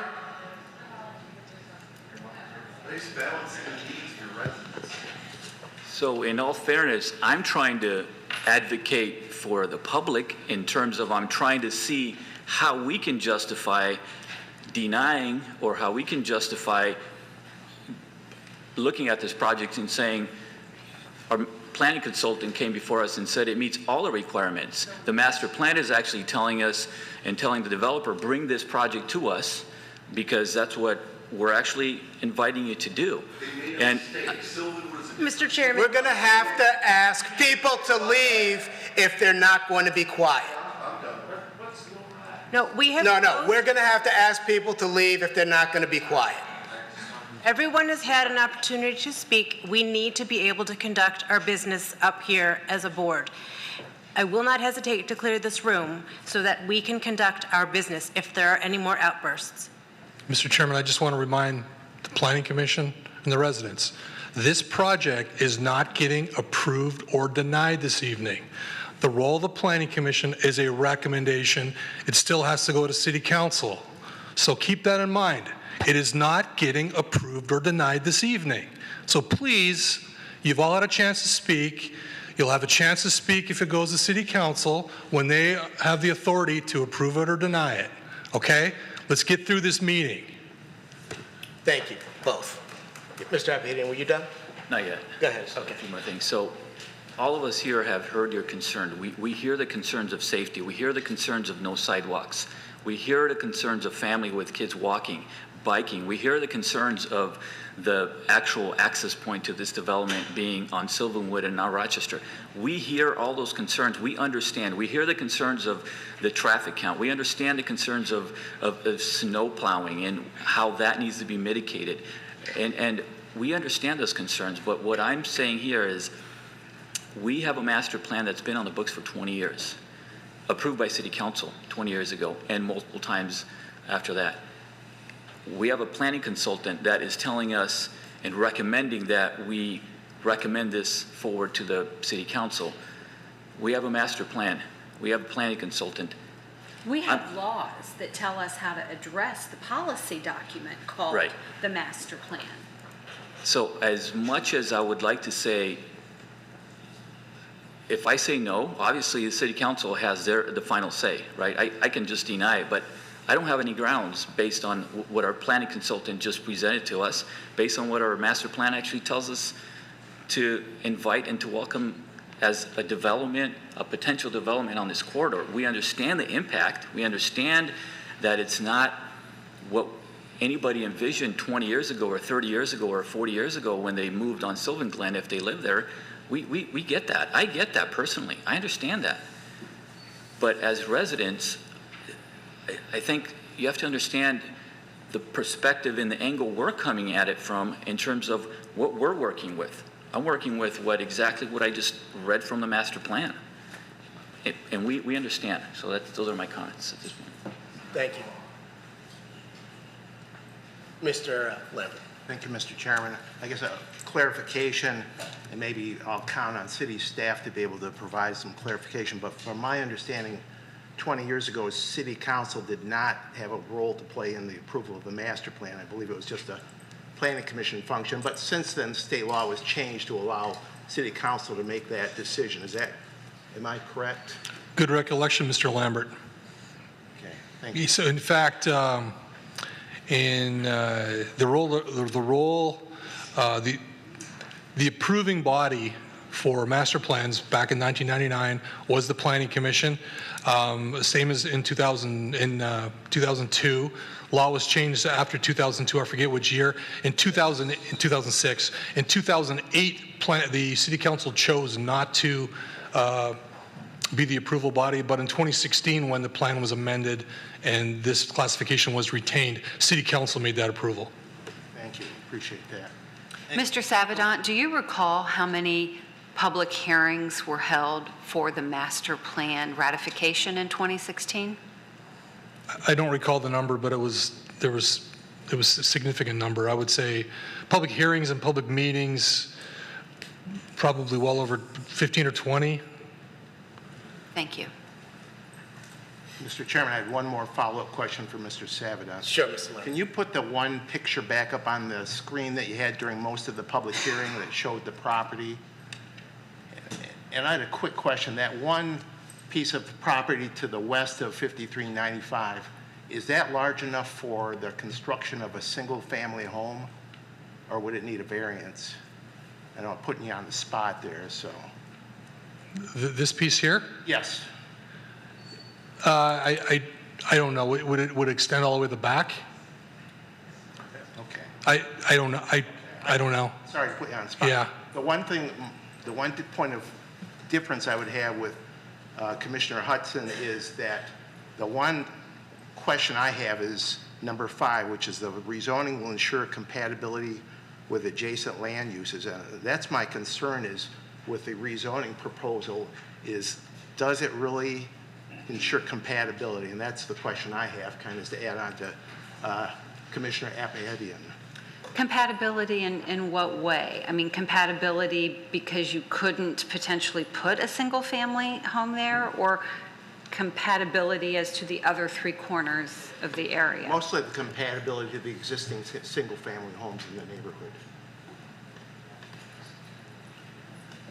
So I have a different concern. My concern is item number 4, the public health, safety, and welfare, and all the comments we heard about Sylvanwood and the traffic on Sylvanwood and the traffic coming off Rochester Road with the potential ingress and egress to this property on Sylvanwood. So obviously that creating some increased activity. So you mentioned we did a trip generation study.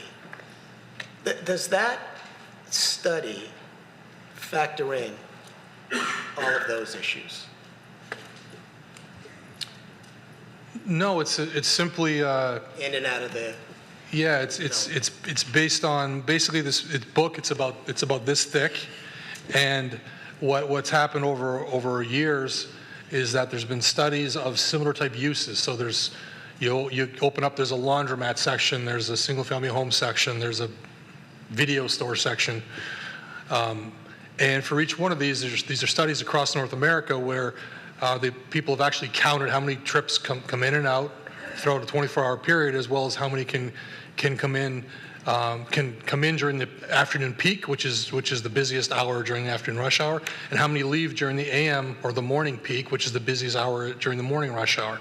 And this is scientific data, and that data was used to come up with basically a trip generation memo, which is used to kind of predict what we could expect to be the trips generated from this. Appreciate that, and I understand we have a specific methodology we use. I was asking the question because I was on Sylvanwood today, and maybe it was particularly congested today. I think maybe trash cans were out today or cars were parked today, but it was very narrow and very tight.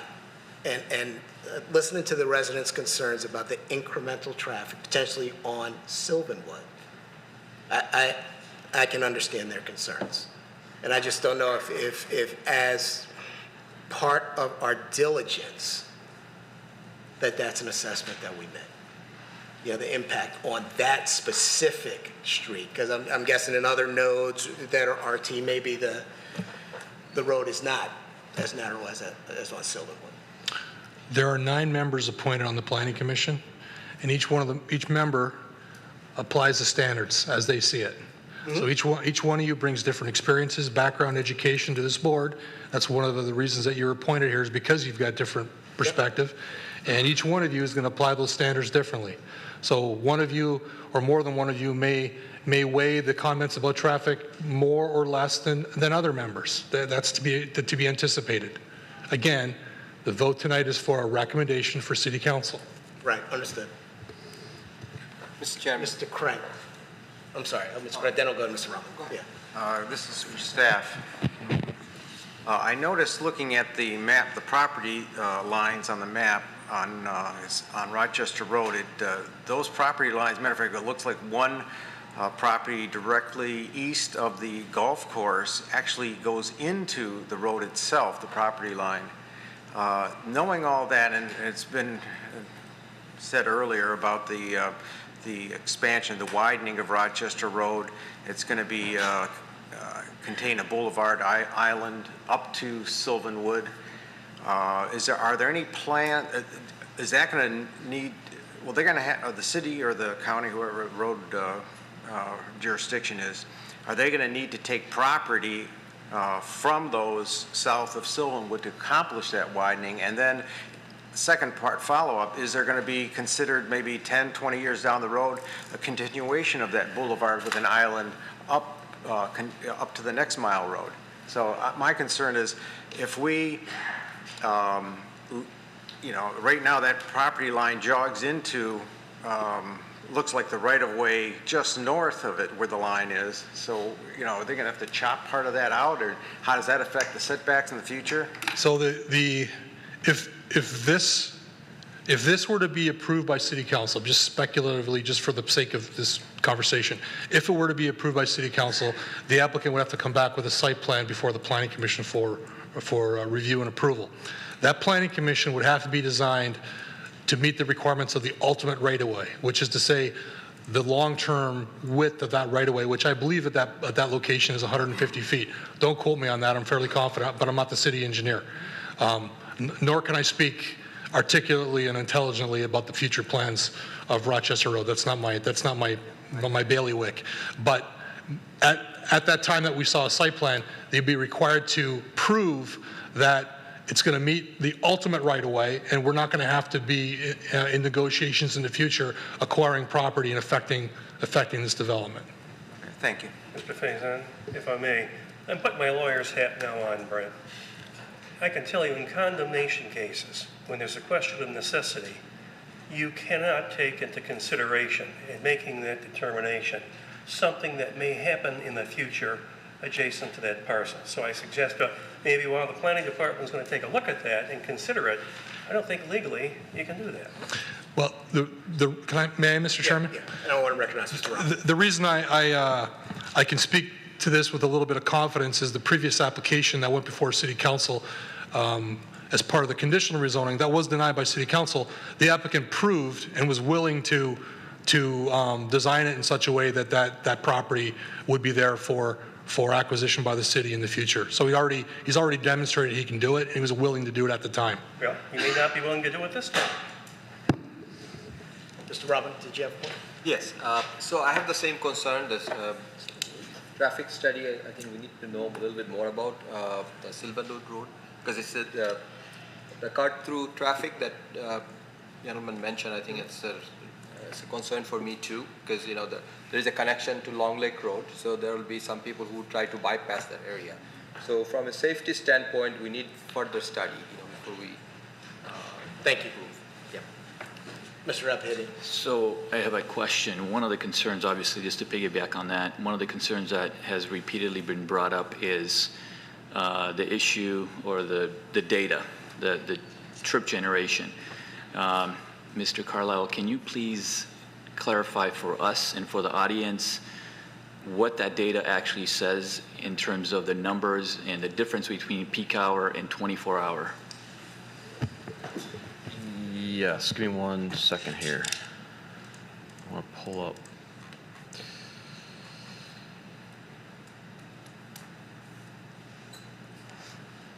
So based on the trip generation that the director noted, OHM, who is a traffic engineer for the city, based their number on 10 units. And they said during the AM peak hour, which is a 2-hour period typically between 7 and 9 in the morning, there will be a total of 5 cars entering or leaving the site. 1 would be in and 4 would be out.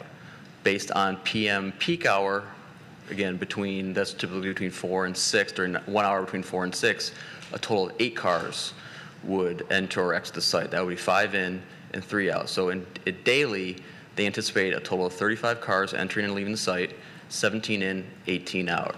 I want to read, this is the findings and the final conclusion of that traffic review is not the right word, but the study. During the morning AM peak hours, the proposed Sylvanwood condo development is expected to generate 5 new trips, 1 inbound entering the site and 4 outbound exiting the site. During the peak hour, the proposed site is expected to generate 8 vehicle trips, 5 inbound and 3 outbound. The pattern coincides with residents typically leaving in the morning for work and returning home in the evening. On Sylvanwood Drive, the development will result in a slight increase in traffic volumes, amounting to 1 additional vehicle every 7 to 8 minutes during rush hour. Most drivers would not notice this additional traffic. In conclusion, the traffic impacts as a result of the proposed development are minimal and are not expected to significantly worsen traffic conditions on Sylvanwood Drive or Rochester Road. That was the concluding statement of the OHM's traffic review. Just a follow-up question to that. So, although this is a speculative question, but just in your professional experience, this project and this conclusion by OHM says that the trip generations and the traffic in and out of this development, if we have only 10 units, is not expected to significantly worsen traffic conditions or have a negative impact. From your experience, what size of a development, if there would go on here, how many units do you think would cross that threshold of significant impact in terms of traffic, in terms of...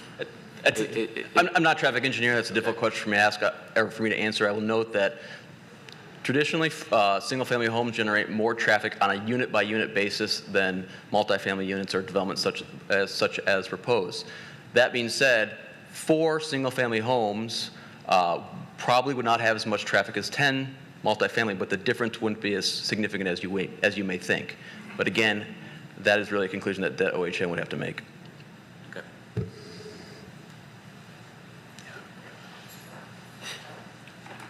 Mr. Tagle. A couple of points I would like to make. We're talking about the difference of 6 units, because if this property could be developed, by right, they could put 4 units on there. So we're really talking about 6 units as a delta. So the numbers reduce even more so. But I also want to talk about buffering between a 5-lane highway where people are going who knows what speed, between a single-family residential. In my opinion, I think a development that would buffer the noise, the busyness of a street like that from a quiet residential district would be something that would be welcomed. I also have heard a lot about compatibility, but I've not really heard anybody really tell me what they think that means. You know, we're talking about buildings that are approximately the same height, the massing of the houses. These are big homes here. Yes, the buildings are longer, but the concept plan shows the buildings going deep, not wide across the breadth of the property. So I'm not so sure that I can jump on board with the compatibility issue, especially when I'm thinking about the buffering and the positive things that would bring to, again, protect this neighborhood from the busyness of the street. And again, this is not the first time we've heard about safety. But what is similar, almost in every instance, is that the safety problem currently exists. There's been no solution to the safety problem. And adding 6 more units, I don't know that I can quite jump on board that we have tipped the scales to now this is a more dangerous place than it is before. I'm very concerned with safety. I mean, that's one of the charges here for this commission.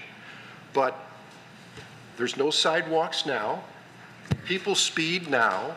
There's been no efforts, as far as I can tell, whether it's from the city or the neighbors, to correct the safety issues that currently exist. And so again, the six units that is the possible change here, the additional 6 units, I'm just not seeing that is going to impact this safety to a degree that's going to, like I said, tip the scales. Thank you.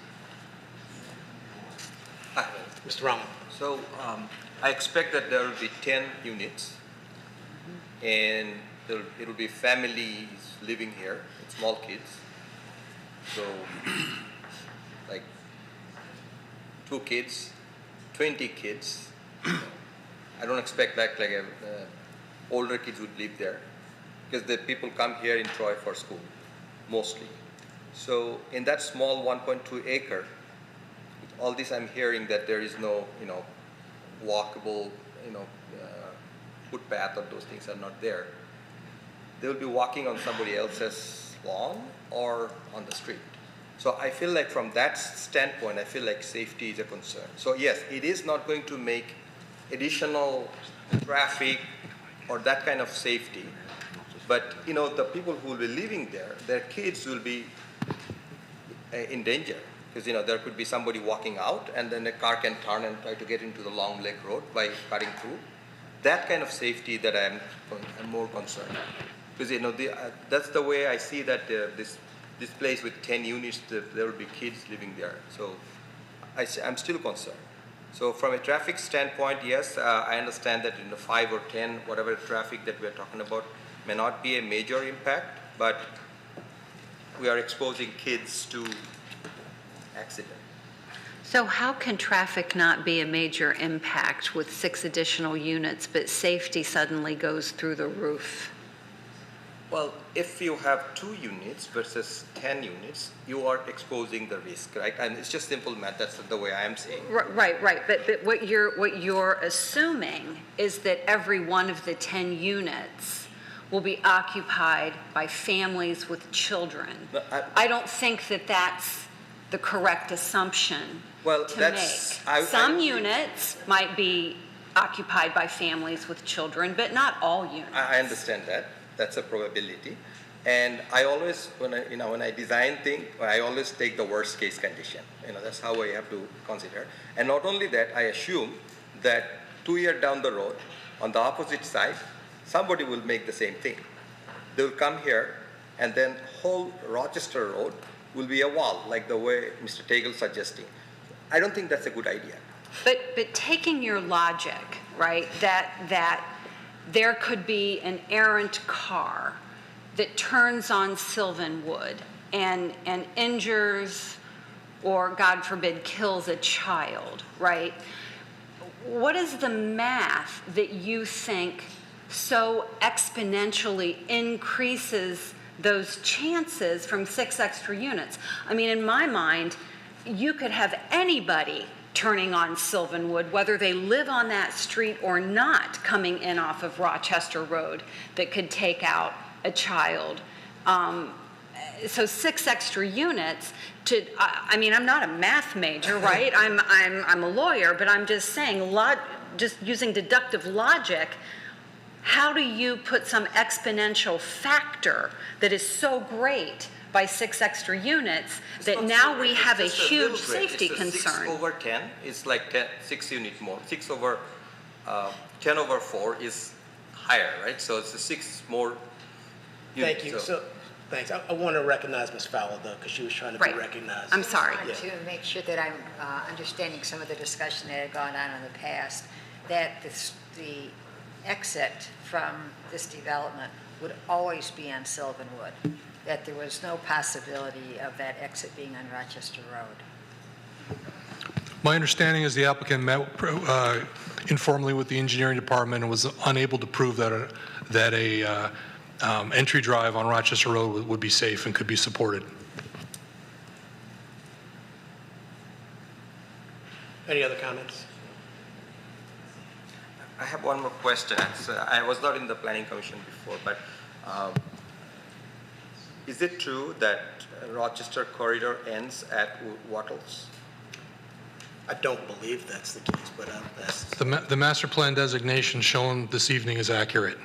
So that means it goes up to Rochester? There was a sub-area plan that specifically discussed that portion of Rochester Road south of Wattles, but the classification that was discussed this evening is accurate and correct.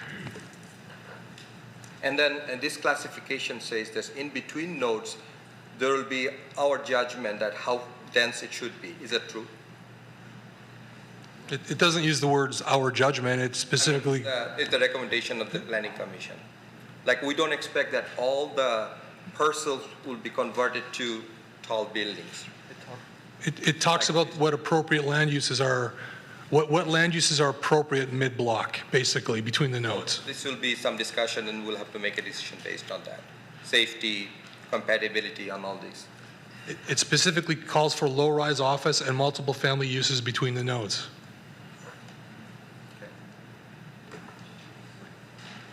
Mr. Krantz? So because the master plan specifies multifamily or office, if an office was put in there, would they be then, they'd have to have access to Sylvanwood then? They couldn't be onto Rochester under the assumption of the planning, of the traffic studies? Correct. A curb cut on Rochester is not possible, so whatever goes there would have a curb cut on Sylvanwood, yes. Okay, thanks. Anything else? Are we ready for a resolution? I'm with it. Mr. Hudson? Yes. Thank you. Resolved that the Planning Commission hereby recommends to the City Council that the R-1C to RT rezoning request as per section 16.03 of the City of Troy zoning ordinance located in the northwest corner of Rochester and Silverwood within section 10 being approximately 1.2 acres in size be granted for the following reasons. 1, the proposed rezoning is consistent with the master plan. 2, the proposed rezoning does not appear to cause or increase any nonconformity. 3, if rezoned, the property will be capable of accommodating service and facility loads caused by use of the development. 4, the rezoning does not appear to impact public health, safety, or welfare. And lastly, the rezoning will ensure compatibility with adjacent uses of the land. Support? Mr. Tagle, Mr. Severino? I just want to reiterate, I sound like a broken record this evening. The Planning Commission role this evening is a recommended body. This is not approval or denial this evening. It has to go to City Council. There's going to be a public hearing. Everyone within 300 feet is going to be notified in the mail. There's going to be an article in the newspaper. Anyone who wants to attend a council meeting and comment will be able to do so at a public hearing. So thank you. Thank you. Ms. Zarnicki? Ms. Fowler? Yes. Mr. Hudson? Yes. Mr. Krent? No. Mr. Lambert? No. Mr. Rahman? No. Mr. Tagle? Yes. Mr. Apihidian? Yes. Ms. Cruz? Yes. Mr. Faison? No. You have 5 yeses and 4 nos. So the motion carries, correct? Yes. Thank you. So there's not a date for City Council yet, but what will be carried forward is a recommendation, 5-4, by the Planning Commission. Thank you. Can we take a 5-minute recess, Mr. Chairman? Absolutely. Yeah, absolutely.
So I'd ask you if either be quiet or if you're done, could you leave the room?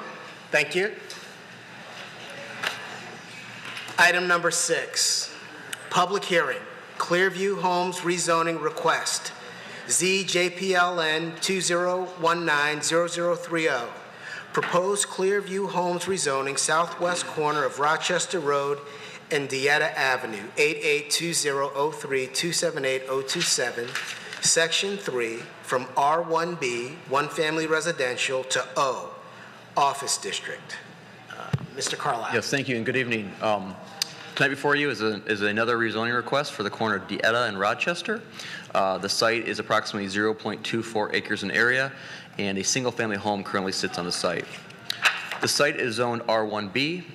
To the north is also zoned R1B, but you'll notice that's a strip office building. That building actually, or that parcel actually was part of a consent judgment under which the applicant wanted to construct the office building, sued the city, and the court decided to allow them to build that office building but did not change the zoning as a result of that. So it still stays as R1B even though it is a strip office building. To the south is O Office District. It's also currently used as single-family residential. To the east is a PUD. It is a church, and to the west is R1B single-family residential. Quick background, the applicant proposes to rezone the parcel outlined in red, which is R1B, and combine it with the O parcel to the south to construct their office building for their business. They have submitted a concept plan. If that rezoning is approved, the applicant would be required to come back to the Planning Commission for a site plan. Director Salvanat went over this earlier, and so this is basically the same exact land use policies that apply to this property as applied to the previous one. In 1999, the city amended the master land use plan and added medium density residential north of Waddles. In 2002,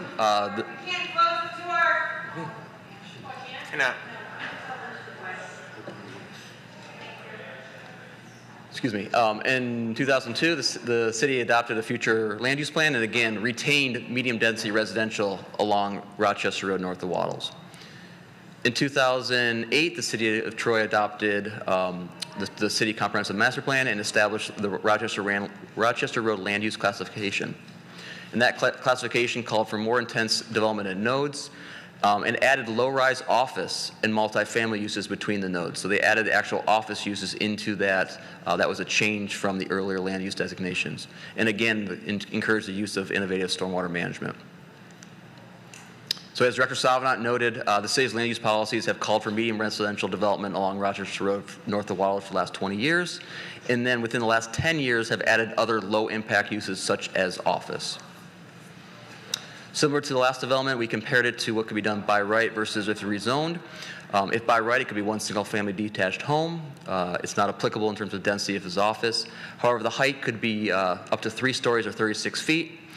As well as the setbacks actually would be closer to Rochester Road at 10 feet. Dieta would be 25 feet, and the side would be 10 feet. In addition, there is a requirement that the office would be have to be 50 feet from the adjacent single-family home. So just by zoning alone, it actually pushes the building up to Rochester Road and requires parking in between the building and the single-family adjacent to it. As set forth in the zoning ordinance, there are 5 standards that the Planning Commission should consider in its recommendation. The first is the consistency with the master plan. The second is, will the proposed rezoning cause or increase any nonconformity? The third is, public services and facilities affected by the proposed development will be capable of accommodating the use of the development. The fourth, if the rezoning will impact public health, safety, and welfare. And the fifth, if the rezoning will ensure compatibility of adjacent uses of land. We find that the development standards have, the development complies with the required standards. The site has been master planned for low density residential for 20 years and low impact uses for 10 years. Rezoning the site that abuts to Rochester Road is consistent with the master plan. We note that the parcel directly south is also zoned O office. The sites will be combined for future development. We find the O office use, especially in light of the office zoning directly to the south, does comply with the master plan. The rezoning of the site to O Office District provides a transition from the heavily traveled Rochester Road arterial to the adjacent neighborhood. Innovative stormwater management can be required and confirmed during the site planning process. And lastly, we do note that due to the zoning requirements of the O district, the future office the future zoning would require the office building actually be placed up to an adjacent to Rochester Road with parking in between that and the adjacent single-family lot. We also do note that there is a transition landscape requirement which would require a dense landscaping screen in between the office building and the single-family home if this were to be rezoned. So with that being said, we are recommending approval of the proposed rezoning. Any questions for Mr. Carlisle? Yes, Mr. Abhidian. Is there an option or a requirement that the city can require the developer to actually not exit on Dieta and just use that common access point? Is that something that was looked into, or not to require, but to recommend? That would be reviewed by engineering during the site plan process. Engineering in their tries as much as possible to remove access points off major mile roads like this. So my assumption would be unless it meets warrants or there's significant obstacles, that they would require future access off of Dieta, not require it off of Rochester. Mr. Chairman, and I'd remind, this is a rezoning, and we can't talk about requirements or conditions or anything like that. So just keep that in the back of your mind. Mr. Abhidian. I guess my question was more around the idea of using that common access, using that existing access off of Rochester, not to create another access point. That existing access is for one single-family home now. My assumption would be an office use would generate more traffic than a single-family home, and so it probably would not meet the warrants to continue that access point, and they would require it off of Dieta. But again, this would be reviewed by the site planning process, and we haven't got to that point yet. Mr. Abhidian. I guess I need to clarify even more specifically. I meant that common access to the property to the south, not the existing office that were the two properties, the actual neighboring property to the south. Is that something that, like we've done in the past, where the property, the attorney's office on the southeast corner of Livernois and Square Lake, where they had correct right there, where they had access to an existing parking lot? So we would have to, again, this is it's a good suggestion. It's a good thought. We're starting to go into the realm of site plan review. So we would research whether there's an existing cross-access easement there. If there was, that would afford an opportunity to connect. I can't verify at this time if there is one or not, but that's certainly something that we would look at during site plan review. I apologize for missing your question. I misunderstood too. I think one of the concerns, and again, we're getting very specific on site plan, is there are zoning requirements that push the building in front. I'm not sure with the building requirements of the zoning that they could actually have that cross-access. Where it's currently located, it would probably require a reconfiguration of that current parking lot for the buildings, for the CB zone parcel that you're talking about. Any other questions? I just have, when Ms. Feller. excuse me, when I look at the one below, the one to the south from the blue office, it looks to me like the building is pushed back rather than pushed up to Rochester Road, and the parking is in the front. It's a different zoning designation. That's zone CB, not O. So, but it's different. So whether the building is pushed forward or back. It's a difference between different zoning districts. And so this zoning district requires the building to be up front.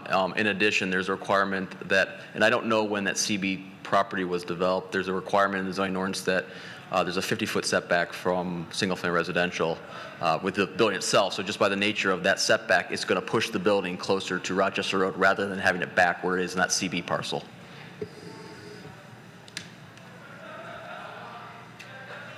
Anything else for staff?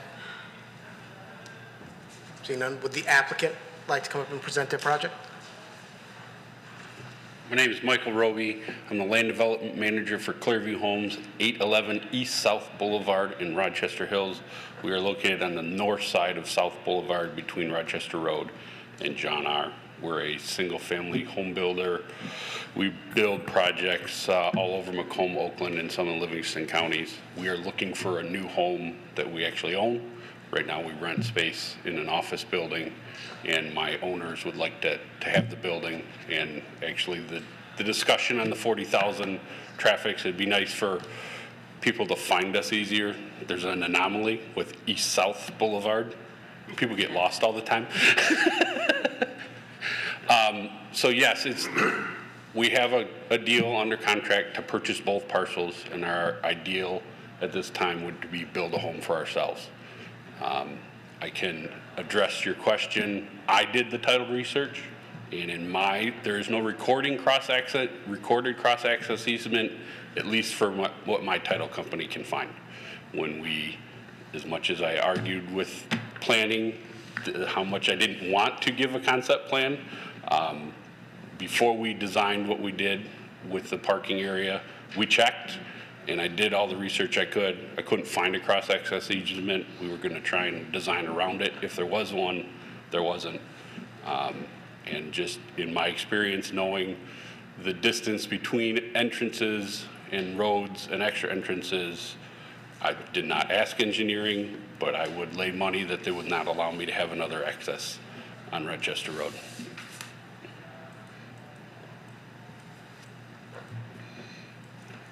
One question. You mentioned you were reluctant to deliver a concept plan. What was the reason for that? Because the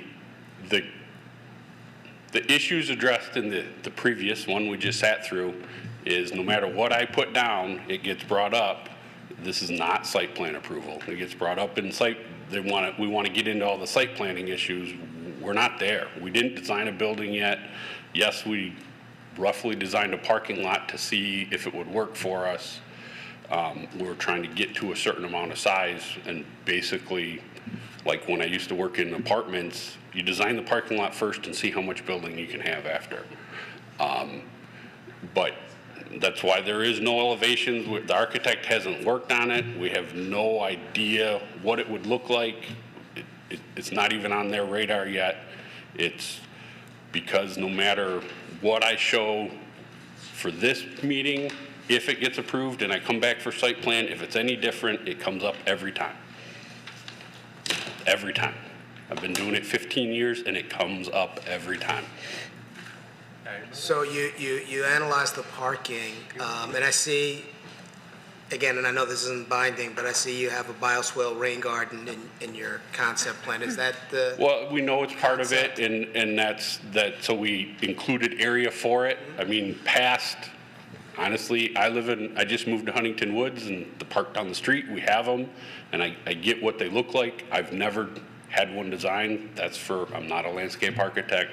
That's something I told the engineer to reserve space for it. We'll work with the landscape architect to make it happen and incorporate it so it gets to the storm system. Thank you.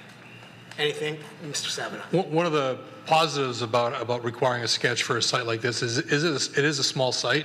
So one of the questions, if we don't provide a sketch, one of the questions the Plan Commission could be, well, does an office even fit on the site? Well, the applicant is proved with a simple concept sketch that's non-binding that an office can fit on the site. Thank you.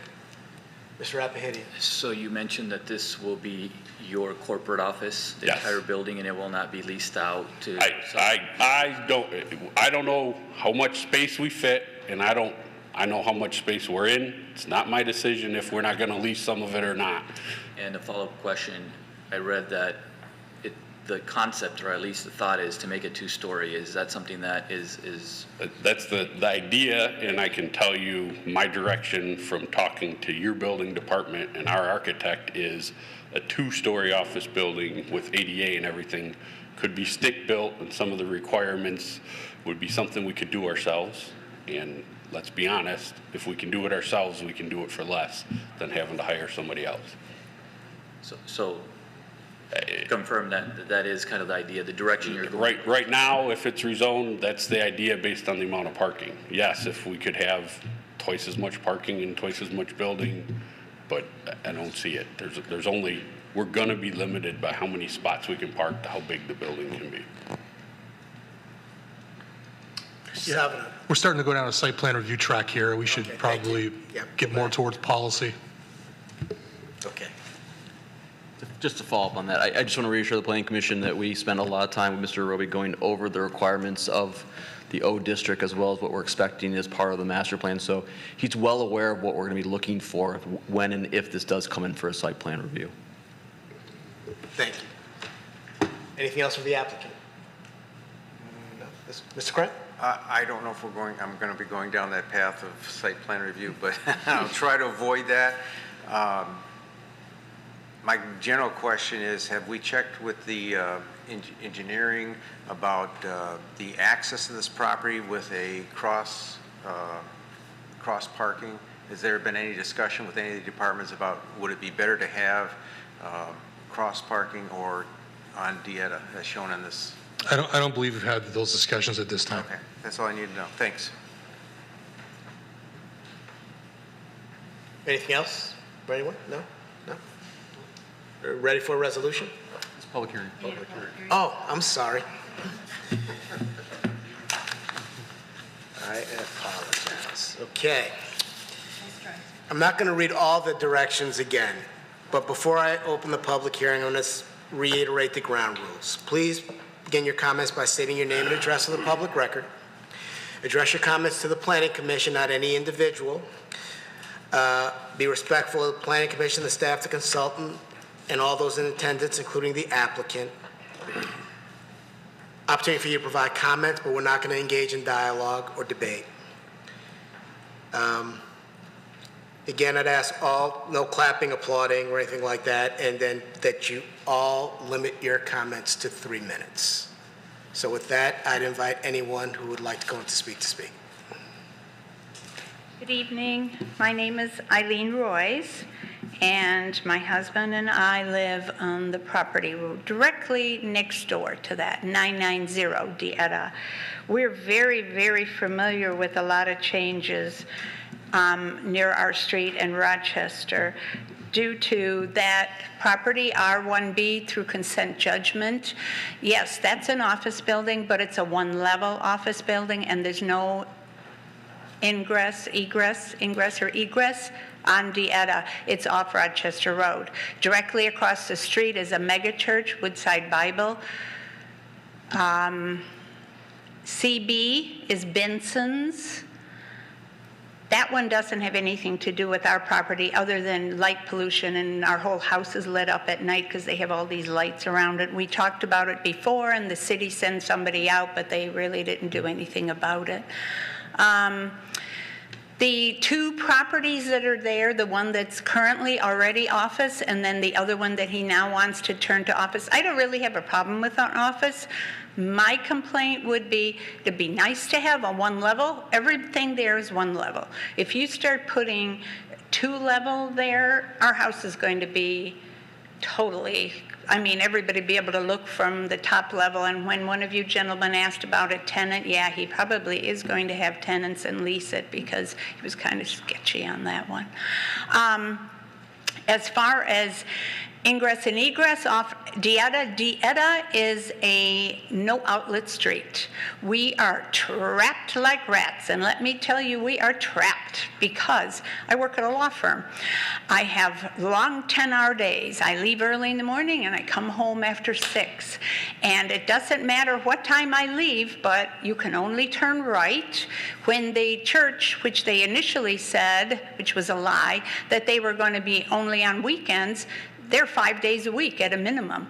And they're lined up in that left turn lane to go into that church parking lot right down Rochester Road coming south. So we can never get out at all at any time and turn left. Never, ever, ever. So you have to go right, turn around, and go a mile out of your way just to go left. So if you have now another office building that's going to take up those two lots there, and they're going to ingress and egress off Dieta, whether they're heading out or when they're heading in, how in the heck is anybody on Dieta ever going to get out? It's just going to be impossible. And we have a house right across the street, a much young couple, 5 small children, lovely little kids out riding bikes, those little motorized cars and everything else, and that's just going to be horrible. Like I said, the next street over, Hannah, where this R1B office, one level office is, That's also a no outlet street. There's no driveway on Hannah. They exit onto Rochester. How can you possibly think of having a driveway on DeEtta when it's a no outlet street? People are trapped. Whoops.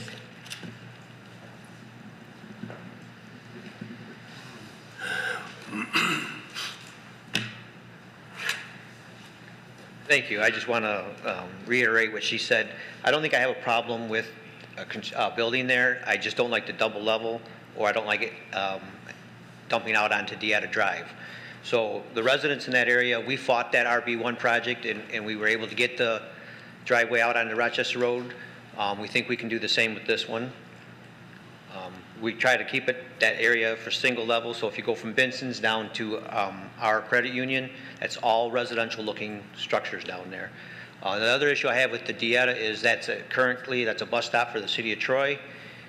Same thing that you guys at Sylvanwood brought up. You have the snow plowing, that all that snow is going to be pushed out. You have a garbage disposal truck. There's no way to turn around in there, so he's going to have to pull in, dump, and back out. Well, if he backs out into that school zone, we're looking for trouble. So I just wanted to bring those few items up. Did the resident sign in? Okay, yes. And could you state your name for the record, please? Scott Stoglin, 805 DeEtta.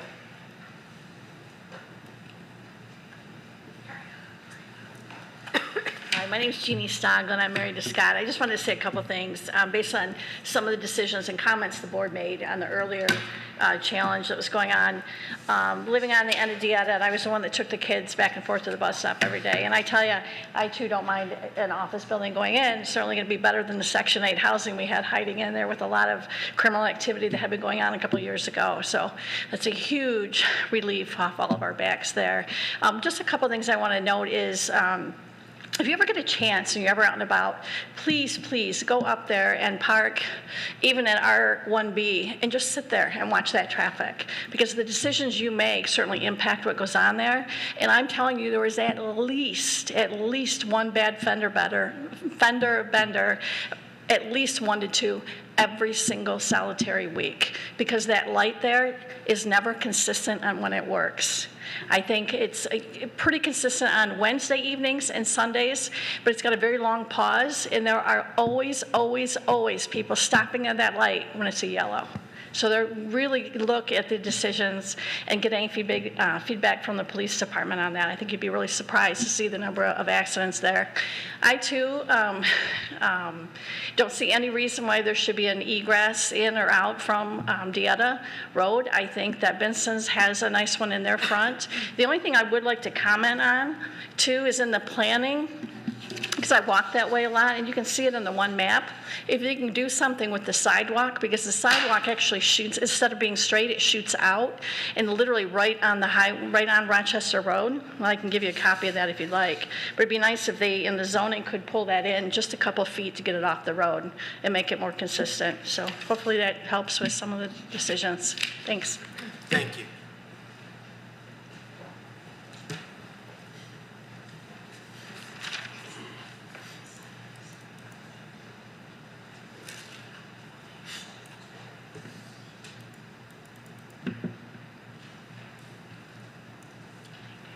Yeah, no problem.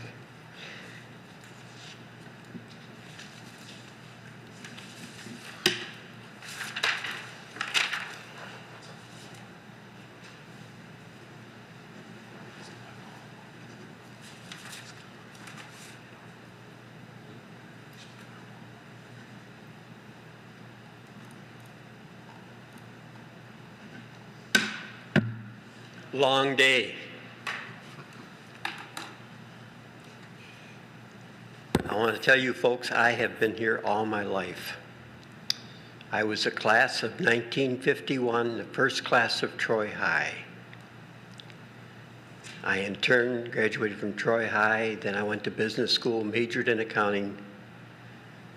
My wife thought I was going to be an accountant. Graduated, come home, and I went to the real estate office. And guess what? I joined in 1958 real estate broker. I have been selling real estate in Troy since 1958. I know this city backwards and forwards. I can tell you everything about it. Rochester Road used to be 2 lanes. This wasn't even here. All the stuff behind it, none of it was here. So I know the city, I know it real well. I never met this gentleman who bought the property, but he deserves anything he can get. I think that you people have been here for a long time. You understand the city. I understand the city. I know the first policeman that was ever hired here in the city of Troy. I sold him out of his home here, sold him one over in Clawson. Another fellow here in Troy passed on. So I know everyone. And this property should be zoned properly for this gentleman to take and develop. 3/4 of it's already developed. The whole damn block. I went to the church across the street. I'm the lister of the property. I don't know, he didn't meet me before. But I listed the property for sale. And the couple that own it are older. They have no children. They own both houses. And I went to the church and I talked to the church people there and I said, hey, I've got the property for sale. And they said, Earl, we have so dang much land now, we don't want to buy a damn thing. A couple years from now, we'd buy it, but we won't now. So a fellow in our office wrote up a deal and gave me the offer. This gentleman here bought it. And here I am.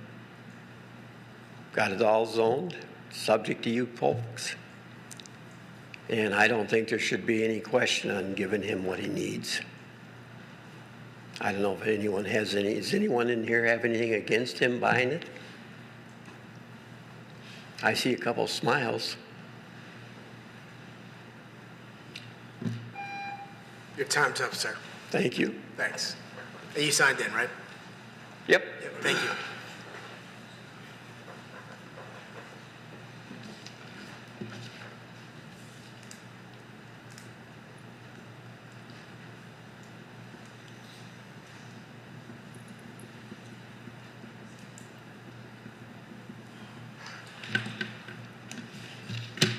My name is Lawrence Luca. I live at 985 Dieta Drive.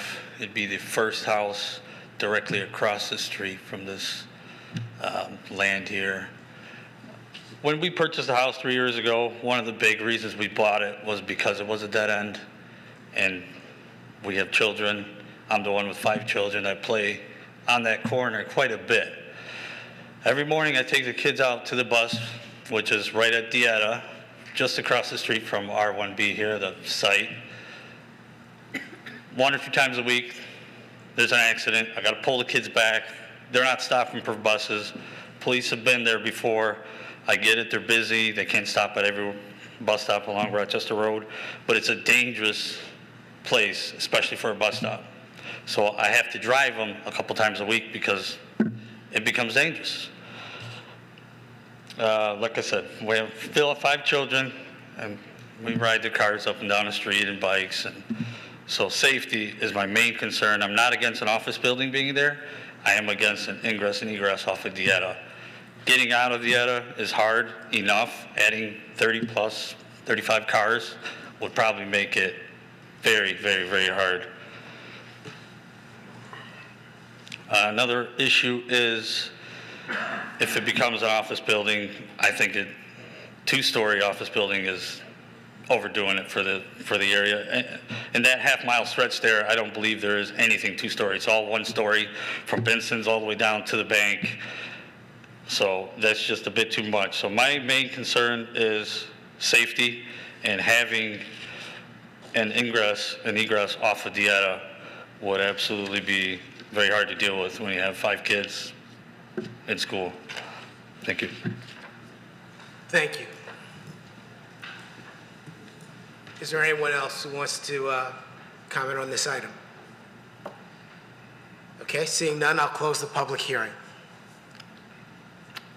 Any planning commissioner comments? One One for staff. It seems like the real objection is the access to Dieta, and I realize, is there anything, because this is an unconditional rezoning, correct? There's no conditions on this. If it's approved and it comes back to us for site plan review,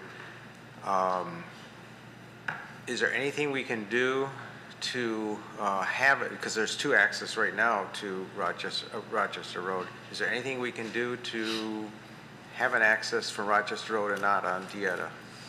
So we're not recommending approval tonight of a curb cut. We're not recommending approval of building height. We're not recommending approval of a sidewalk. I understand. We're recommending approval of a rezoning. I'm stating the obvious just to make sure everyone here is on the same page. So traffic. So when the applicant submits, if the applicant is successful with a rezoning and moves forward with a proposed office, the applicant would have to submit a site plan. At that time, our city engineer would determine what level, if any, of a parking and or traffic study would be required. And if required, we would work with our consultant to review it. If not required, we would possibly get input from our traffic consultant on the appropriate location of the curb cut. We would apply best management principles related to traffic management for this application. Sitting here now, I don't know where the curb cut's going to be, and that's quite frankly not our job tonight. Right. But safety is everyone's it's number one for every position at the City of Troy. Safety is number one. So we're gonna require, if we get there, that the location of the curb cut is in the best spot for that use. Okay, thank you. Anything else? And when you say location of the curb cut, Dieta versus Rochester Road? Correct. Yeah, okay. Correct. I just want to be clear. Thank you. So, are we ready for a resolution? Mr. Tagle? Yeah. Resolved that the Planning Commission hereby recommends to City Council that the R1B20 rezoning request as per Section 16.03 of the City of Troy zoning ordinance located on the southwest corner of Rochester and Dieta within Section 3 being approximately 1.2 acres in size be granted for the following reasons. Number one, the proposed rezoning is consistent with the master plan. Number two, the proposed rezoning does not appear to cause or increase any nonconformity. Number three, if rezoned, the property will be capable of accommodating service and facility loads caused by use of the development. Number four, the rezoning does not appear to impact public health, safety, or welfare. And number five, the rezoning will ensure compatibility with adjacent uses of land. Support? Mr. Lambert. Ms. Zarnicki. Mr. Hudson? Yes. Mr. Krent? Yes. Mr. Lambert? Yes. Mr. Rahman? Yes. Mr. Tagle? Yes. Mr. Apihidian? Yes. Ms. Cruz? Yes. Mr. Faison? Yes. Ms. Fowler? Yes. Motion carries. Congratulations. Item number 7 on tonight's agenda is public comment for items that are on the current agenda. Is there anyone in the audience that wants to speak on an item that's on tonight's agenda? Seeing none, I'll go to item number 8, Planning Commission comments. I'll start with Mr. Tagle.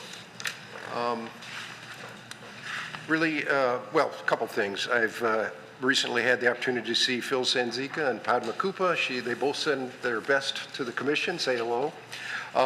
And I was one of the commissioners that went over to Kalamazoo for the MAP conference. Again, it was a very, very good conference. A number of things, presentations that I attended. I think one of the ones that had a lot of buzz as a result was Mr. Miller's presentation. So I don't know if that's accessible or was recorded, but I can share it. Do you want to share the title with everybody? Now, what would you do if your boss was a crook? It was very good. The room was filled, and Mr. Miller didn't just focus on Troy. He brought up examples in other communities where problems existed and people were rightfully incarcerated, so. Thank you, Mr. Krent. I attended that conference, and the presentation our city manager gave was just excellent. He kept the audience very engaged. I think of all the sessions I attended, I think that was, to me, probably the most impactful personally, to understand with more clarity what really happened. I thought the city manager did an excellent job of getting to the root causes and understanding how the city dealt with it and the negative impact it had on our employees. I thought that was one of the overriding things of how it really affected the core of the city's servants, civil servants. And I'm just very pleased that he was so open about providing us with a lot of good detail and good insight in what really happened in the city. Thank you. Ms. Cruz? No comment. Mr. Hudson? No comment. Mr. Rapahidian? Just a general observation, nothing specific about either of these two projects, but in terms of the master plan on Rochester Road, the actual RT district would allow buildings, limit them at a 30-foot height, but office would limit them at 36-foot height. So neighborhoods similar to projects that we had tonight, choosing between both, I think they should understand the impact between their choices if they would choose office over RT. That's all. Thank you. Ms. Fowler? Yes, I would like to thank the city, for sending me as well as some other the commissioners to the MAP conference. It was very good. So I do have my citizen planner certificate, and they had very, very good sessions. I think that they were a little rushed because they were trying to put 3 hours of material into 2.5 hours for every session, but we did make it through it, but it was a little bit rushed. The other piece, and I've talked to Mr. Savdat about it before, I would like us to continue our discussion about the nodes as soon as possible, to talk about what we like and what we don't like about the current requirements for the nodes. Thank you. I know you've brought that up before. So, Mr. Rahman? Well, same with Barbara. The conference was really good. 3 days went away very fast. Learned a lot. It was like I already have some experience here, so it was easier for me to grasp all this theory. So it was good. So thank you, City, for sending us. Appreciate that.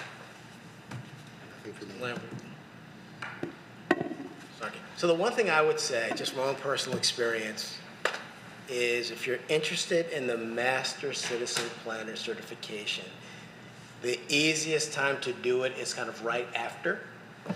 You've gone to the conference and taken the courses. Yeah. I didn't do it right after. Right. So that's what I'm saying. Don't do it. I did. So. Yeah. But no comments from me. Ms. Dufresne? No, thank you. No?